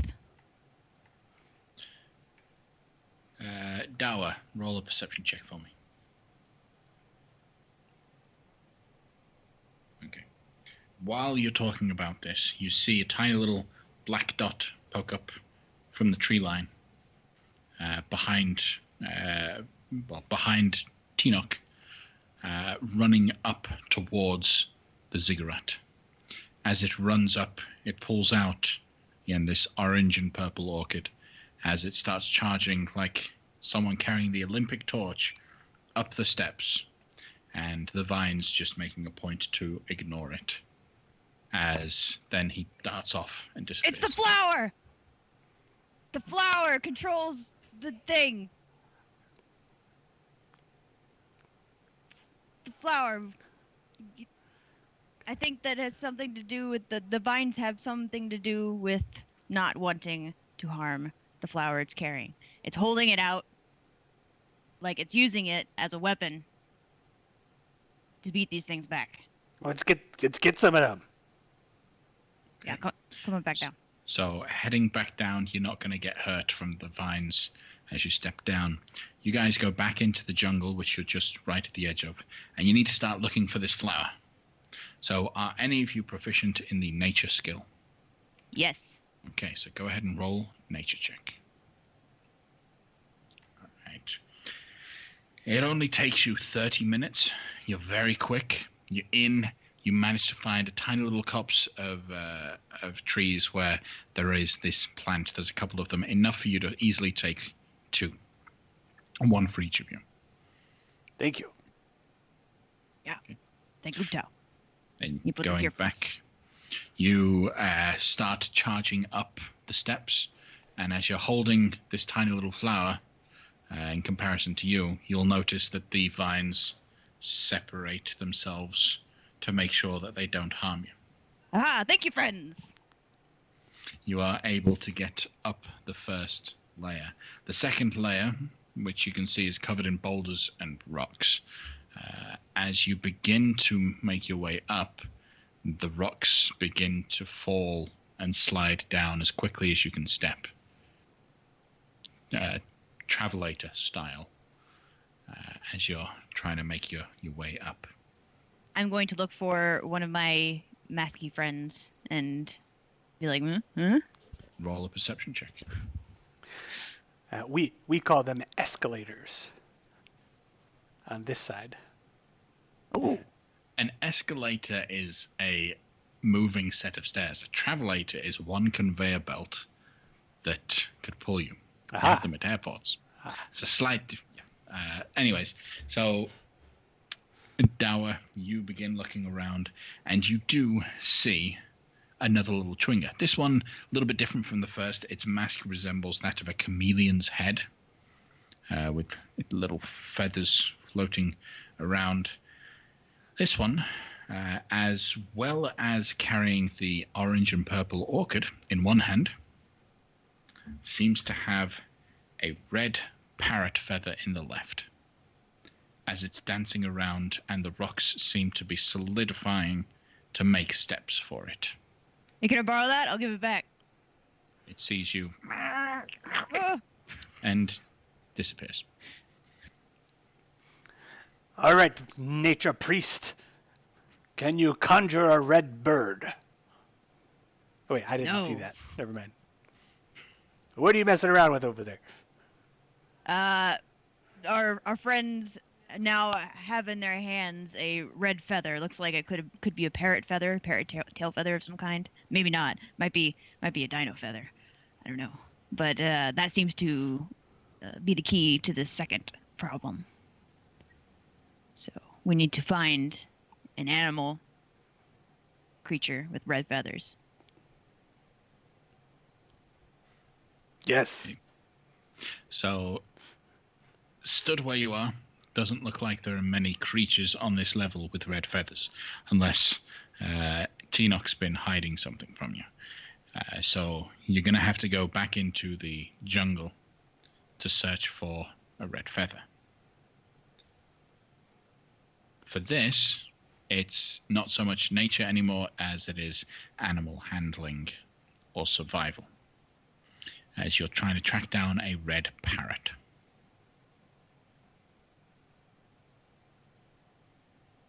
Uh, 15 from Dawa. Tenoch, do you want to roll as well?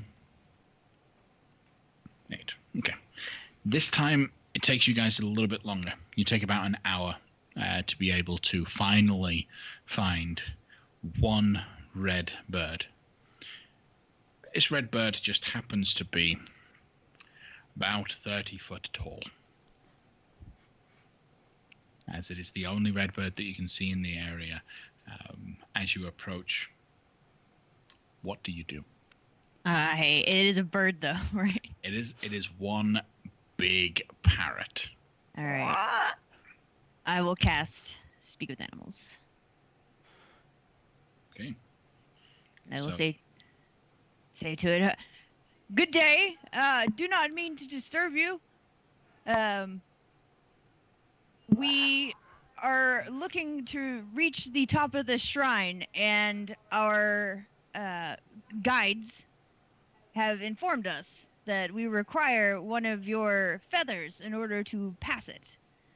Are you molting at this moment, or do you have any feathers that you could perchance spare?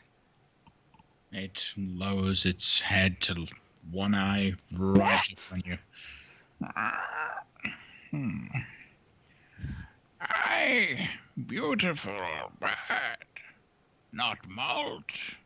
Grand feathers. As it shows off its beautiful array of red long feathers. Daba, how's it going? Well, it's a beautiful bird. Can it, instead of getting the feather, can it just fly us up? It's a big bird. Well, that's good. My friend makes an excellent point. We may not need any of your feathers if you would be willing to ferry us to the top of the shrine. I would not wish to pluck any of your magnificent plume. Roll a persuasion check. Oh no.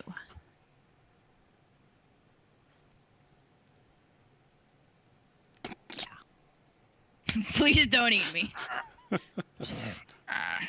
Low tech, tired. It'll pull off 2 feathers. Instead of carrying you up past my traps, it'll give you the feathers to walk up. Okay? Thank you, Low Pack? Plutech. Plutek. People will know of your legend and of your beauty. I'll tell them. Yeah. Okay, and then Thank you you very head much. back out of the jungle, back to the ziggurat, now with red feather, yellow, orange and purple orchid. You start making your way. The orange and purple orchid helping you get past the first level, then the red feather helping you get past the second level, and you finally make it up to the 3rd tier. You have 1 tier left to go. This one is the tier filled with poisonous snakes. They look like poisonous because they're constantly biting. So, perception check as you're now in the mode of, okay, let's find the Chwinger. Let's find out what he's doing. Okay. Dawa, again, this is specifically for, like, you spot this. And passive Tinoch as well with a 16. You also notice there is now a 3rd Chwinger. There's actually not far from you. It is holding a red parrot feather, an orange and purple orchid.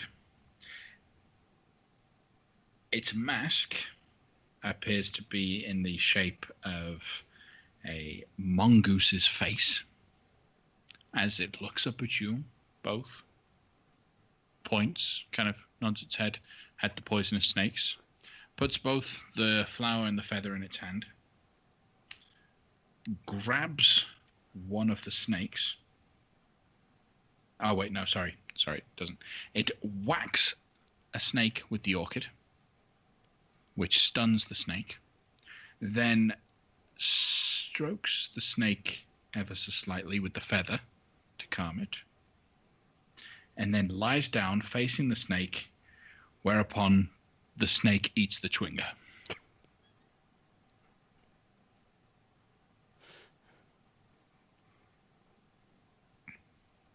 It can't be what we think what I think I just saw.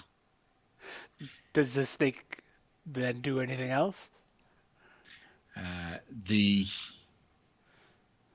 Chwinger inside the snake begins to envelop the form of the snake in itself. You start to slowly watch as the snake shifts and shrinks down into the Chwinger's physical form, just pointed the other way now, head up, but it's still on the ground.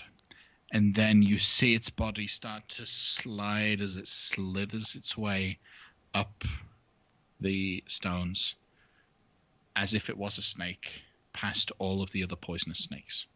And That's then it not disappears natural. around the corner. So, are you going to give that a try? Okay, so Tanakh, this is what you got to do.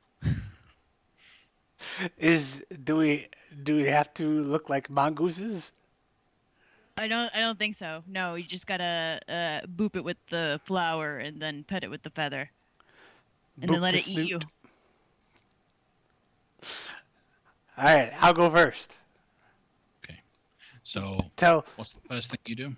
Miss Zanti if I don't make it back. I loved her. She knows. She knows. So I boop the snoot with the flower. Okay. It stuns the snake in front of you. And then I stroke it with a feather. All right. It kind of shudders a little bit. And I present myself for consent. As you lie down, the snake's jaw opens wide as it stretches out over you. You feel yourself being pulled and constricted into the snake's form. I need you to roll a Constitution saving throw.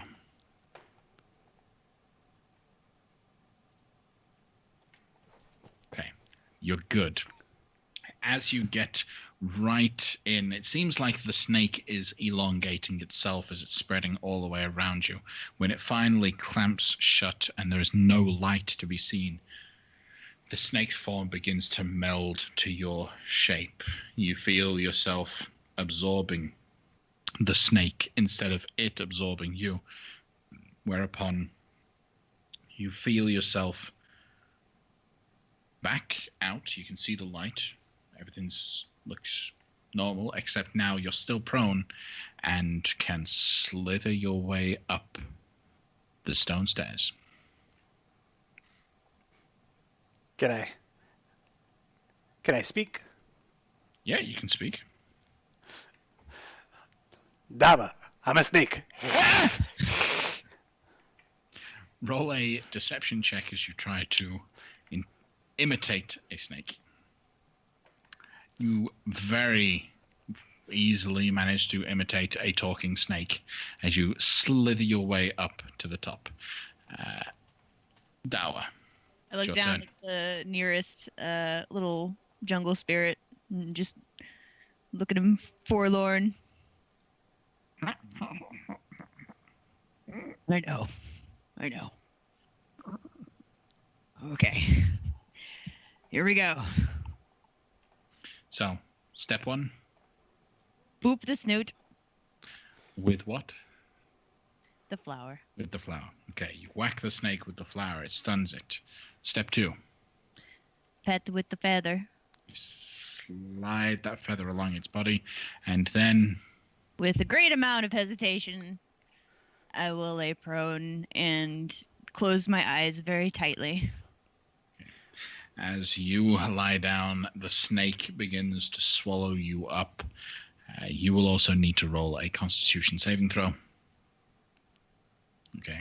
You're able to hold yourself together inside of its gullet as the form begins to envelop you, sink down to your form. You can now see the light outside. You feel the snake essence all around you as you can now slither your way up the final step.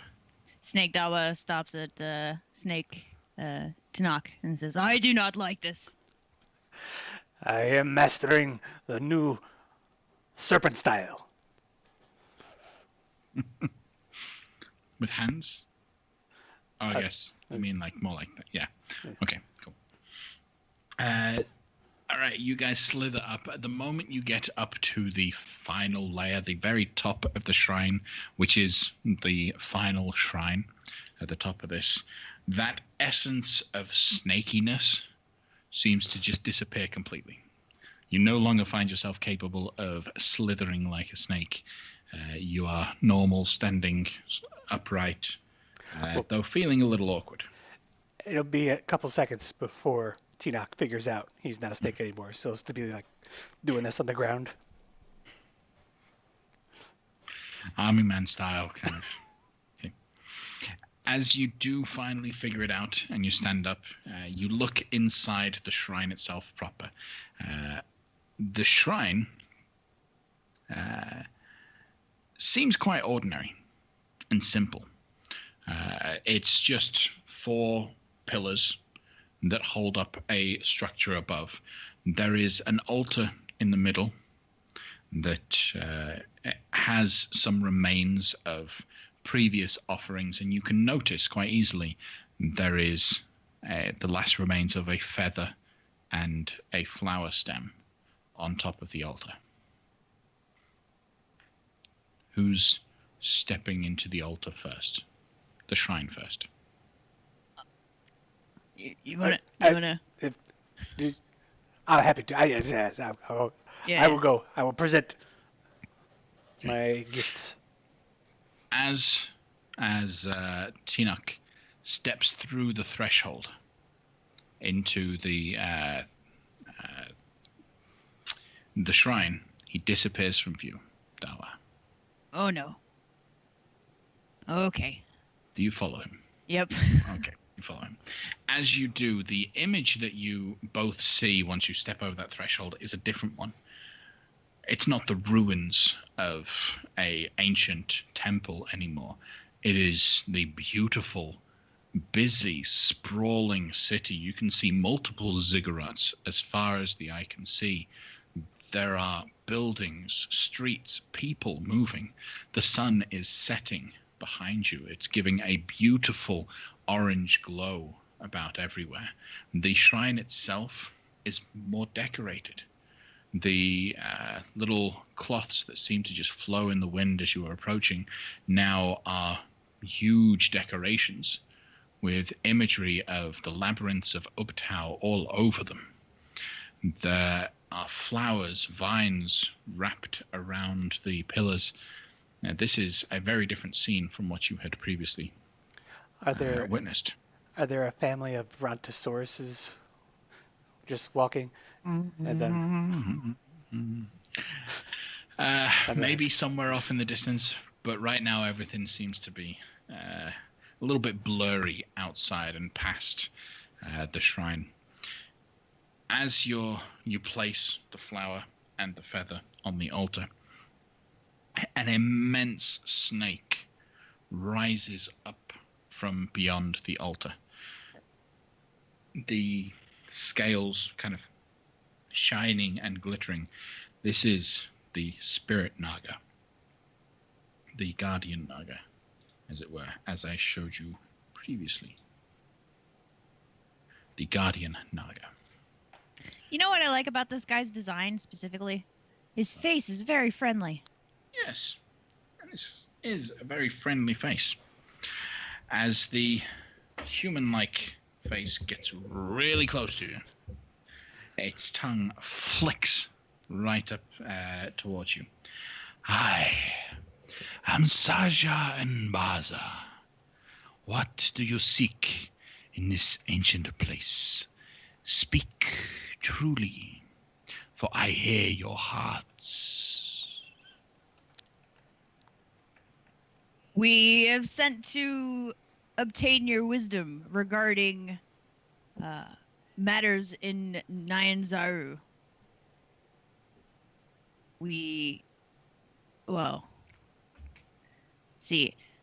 I'm feeling some hesitance in telling him. I know that we came here meaning to talk to him, but at the same time, we're trying to get information about Yuan Ti from a giant naga. So yeah, I'll be a little hesitant as I explain. One of the merchant princes, Jabal. There is suspicion he has been consorting with enemies of Ubtao.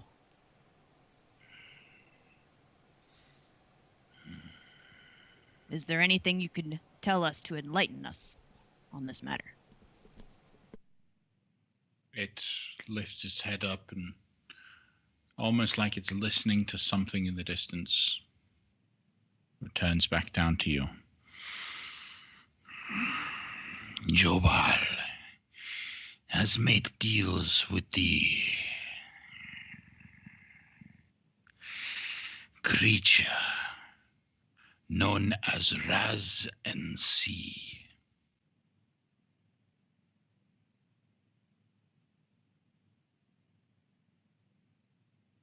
Have I ever heard that name before? History check. Nope. Nope. Not at all.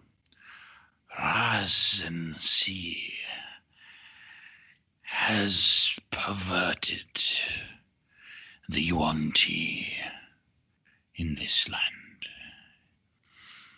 Any Yuan Ti that you spot with his symbol, and she'll trace a line, a triangle in the forehead, which seems to glow blue for a second before disappearing.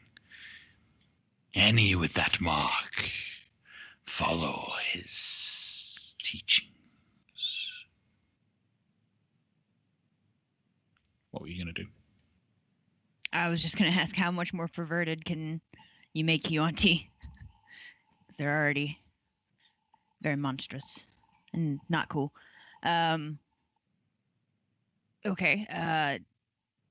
Do you know what the deal is that Jobal has made with this Roz?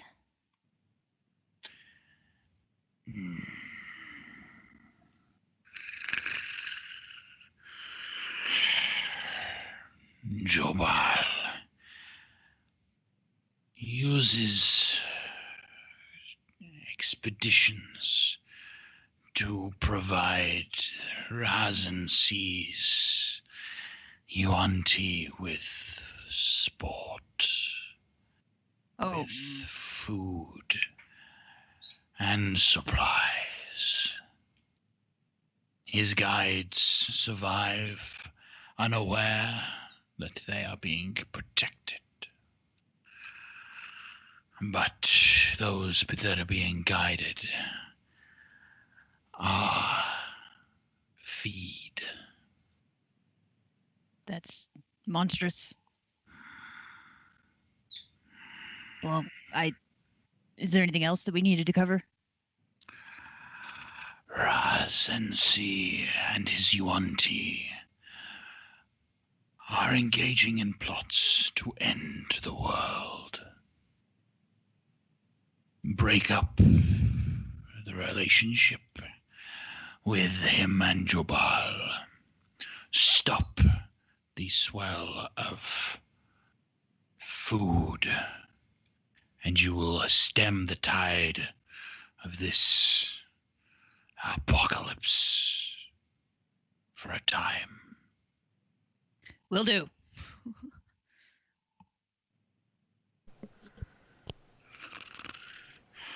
Anything else?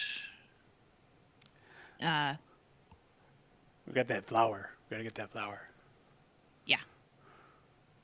We're also looking for a flower that is at the highest point in this region.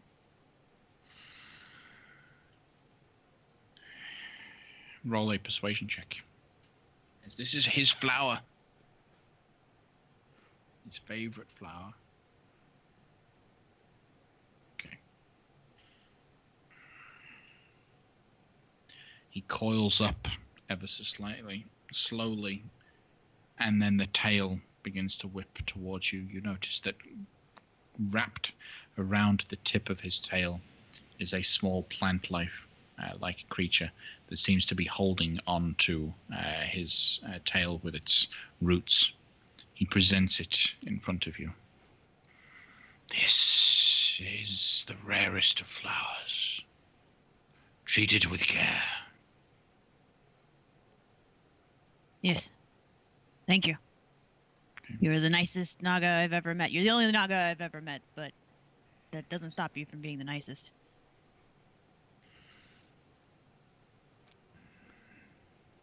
We shall not meet again. Good luck.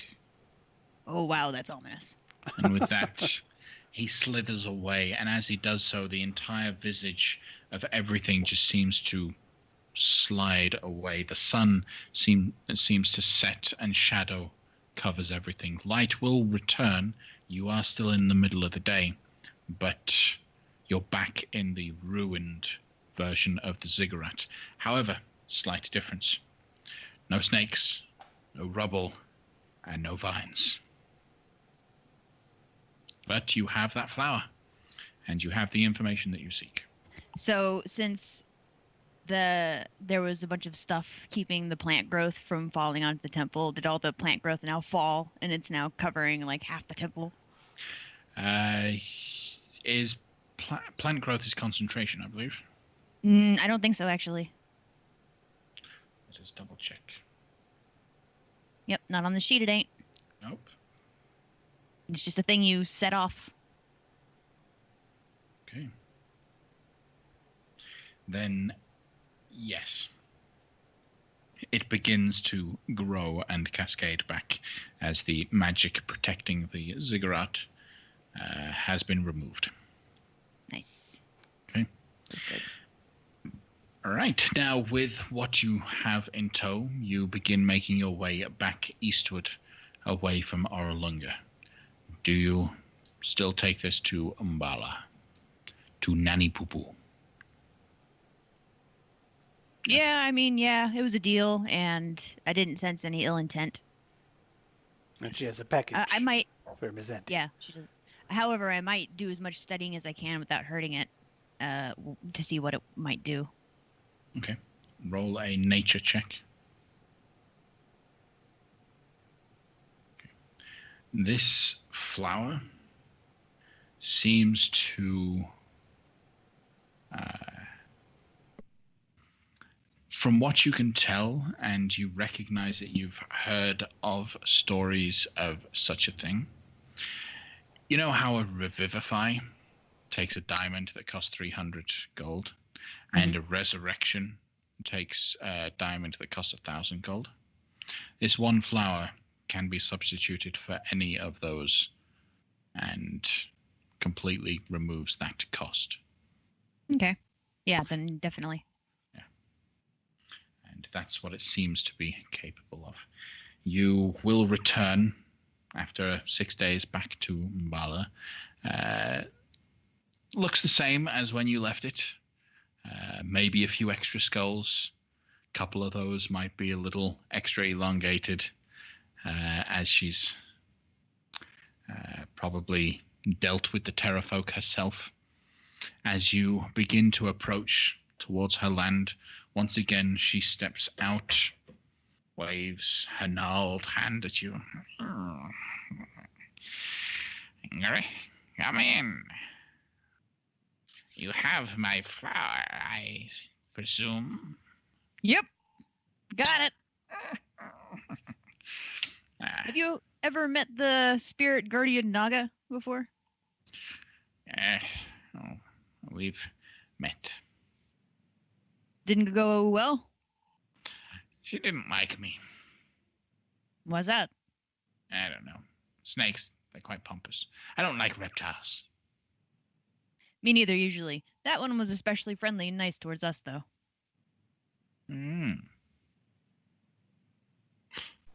Well, you kept up your end of the bargain. I shall keep up mine.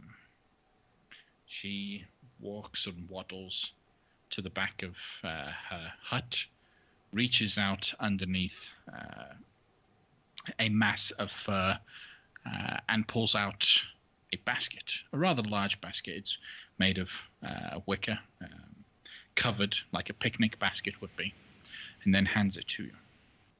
Take this and deliver it to Xanthi. It is important that she gets this. It is a very precious gift, one which the spirits have been working on for a while. Are we allowed to open it? Once you are away from my home. Yes. Fair Not enough. suspicious at all. Okay. So you step away from Nanny Poo Poo's home as she waves you goodbye. She did offer you some more soup. Maybe your stomach was a bit better this time, but not. She will point out that there is actually a path that will take you down the side of the mountain, the side of the cliff. It takes a little bit longer than just flying straight up, but it's safer. And you'll make your way away from Umbala. Once the hut is completely out of sight, you are free to, and you feel free to look inside the basket. First, I am going to cast find traps to ensure that it is not trapped. There are no traps in this basket. You do it. Open the basket or blanket or whatever. You pull off the wicker lid. Inside is just a mass of bundles of cloth, and something reaches out towards you. A tiny little red arm with scales on its forearm, as a baby cries out, for you.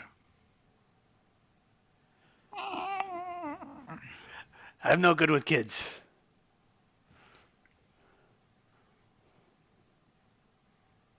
What Is are he you doing hungry? with the baby? We don't know. We don't know what to do with the baby. I take some rations and I sprinkle it in the basket. You sprinkle it in, the baby will start just playing almost with the sprinkles as it's moving about and writhing in the blankets, trying to get itself comfortable once again. As you did wake it up, you will notice that there is an envelope with Xanthi's name on it. It's an open envelope, so you're welcome to read it. It's not like closed or anything, not sealed. Do you open the envelope and look at the note? It would probably be the responsible thing to do, yes. Yes. Okay. The note is fairly simple. It is from Nanny Poo Poo. It says, I am cashing in the debt you owe me. This one is called Zola. Take care. And with that... Wait. Yeah? I am going to check over the child and can I notice that it is a Yuan Ti?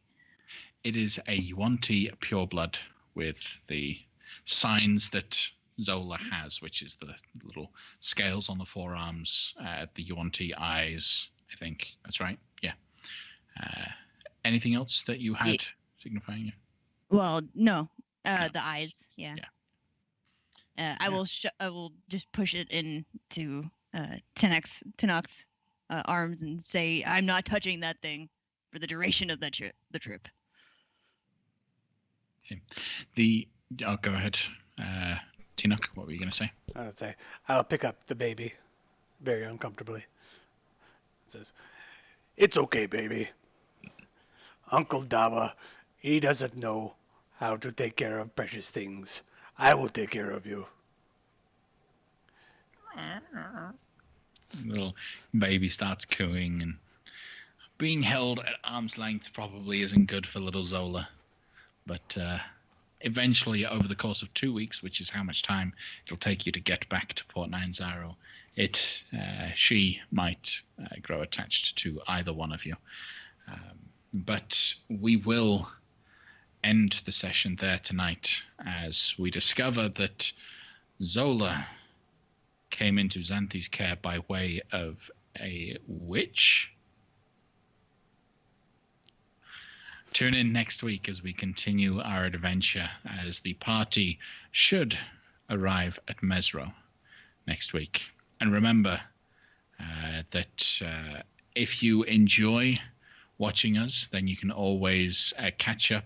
Well, you can always watch us, our players, chat in character through our private Discord channel by supporting us over on Patreon. The link is going to be in the chat, patreon.com/Teovanth. You can follow us on Twitter. We are at Crituitous RP. If you don't want to watch the campfire chat live, then you can always catch up with anything that you missed over on our Tumblr, crituitousrp.tumblr.com. We appreciate all of your support and every follow, every like, every share, absolutely everything. So please tell your friends about us. Come back next week. Bring a friend, and we'll see you then. Bye.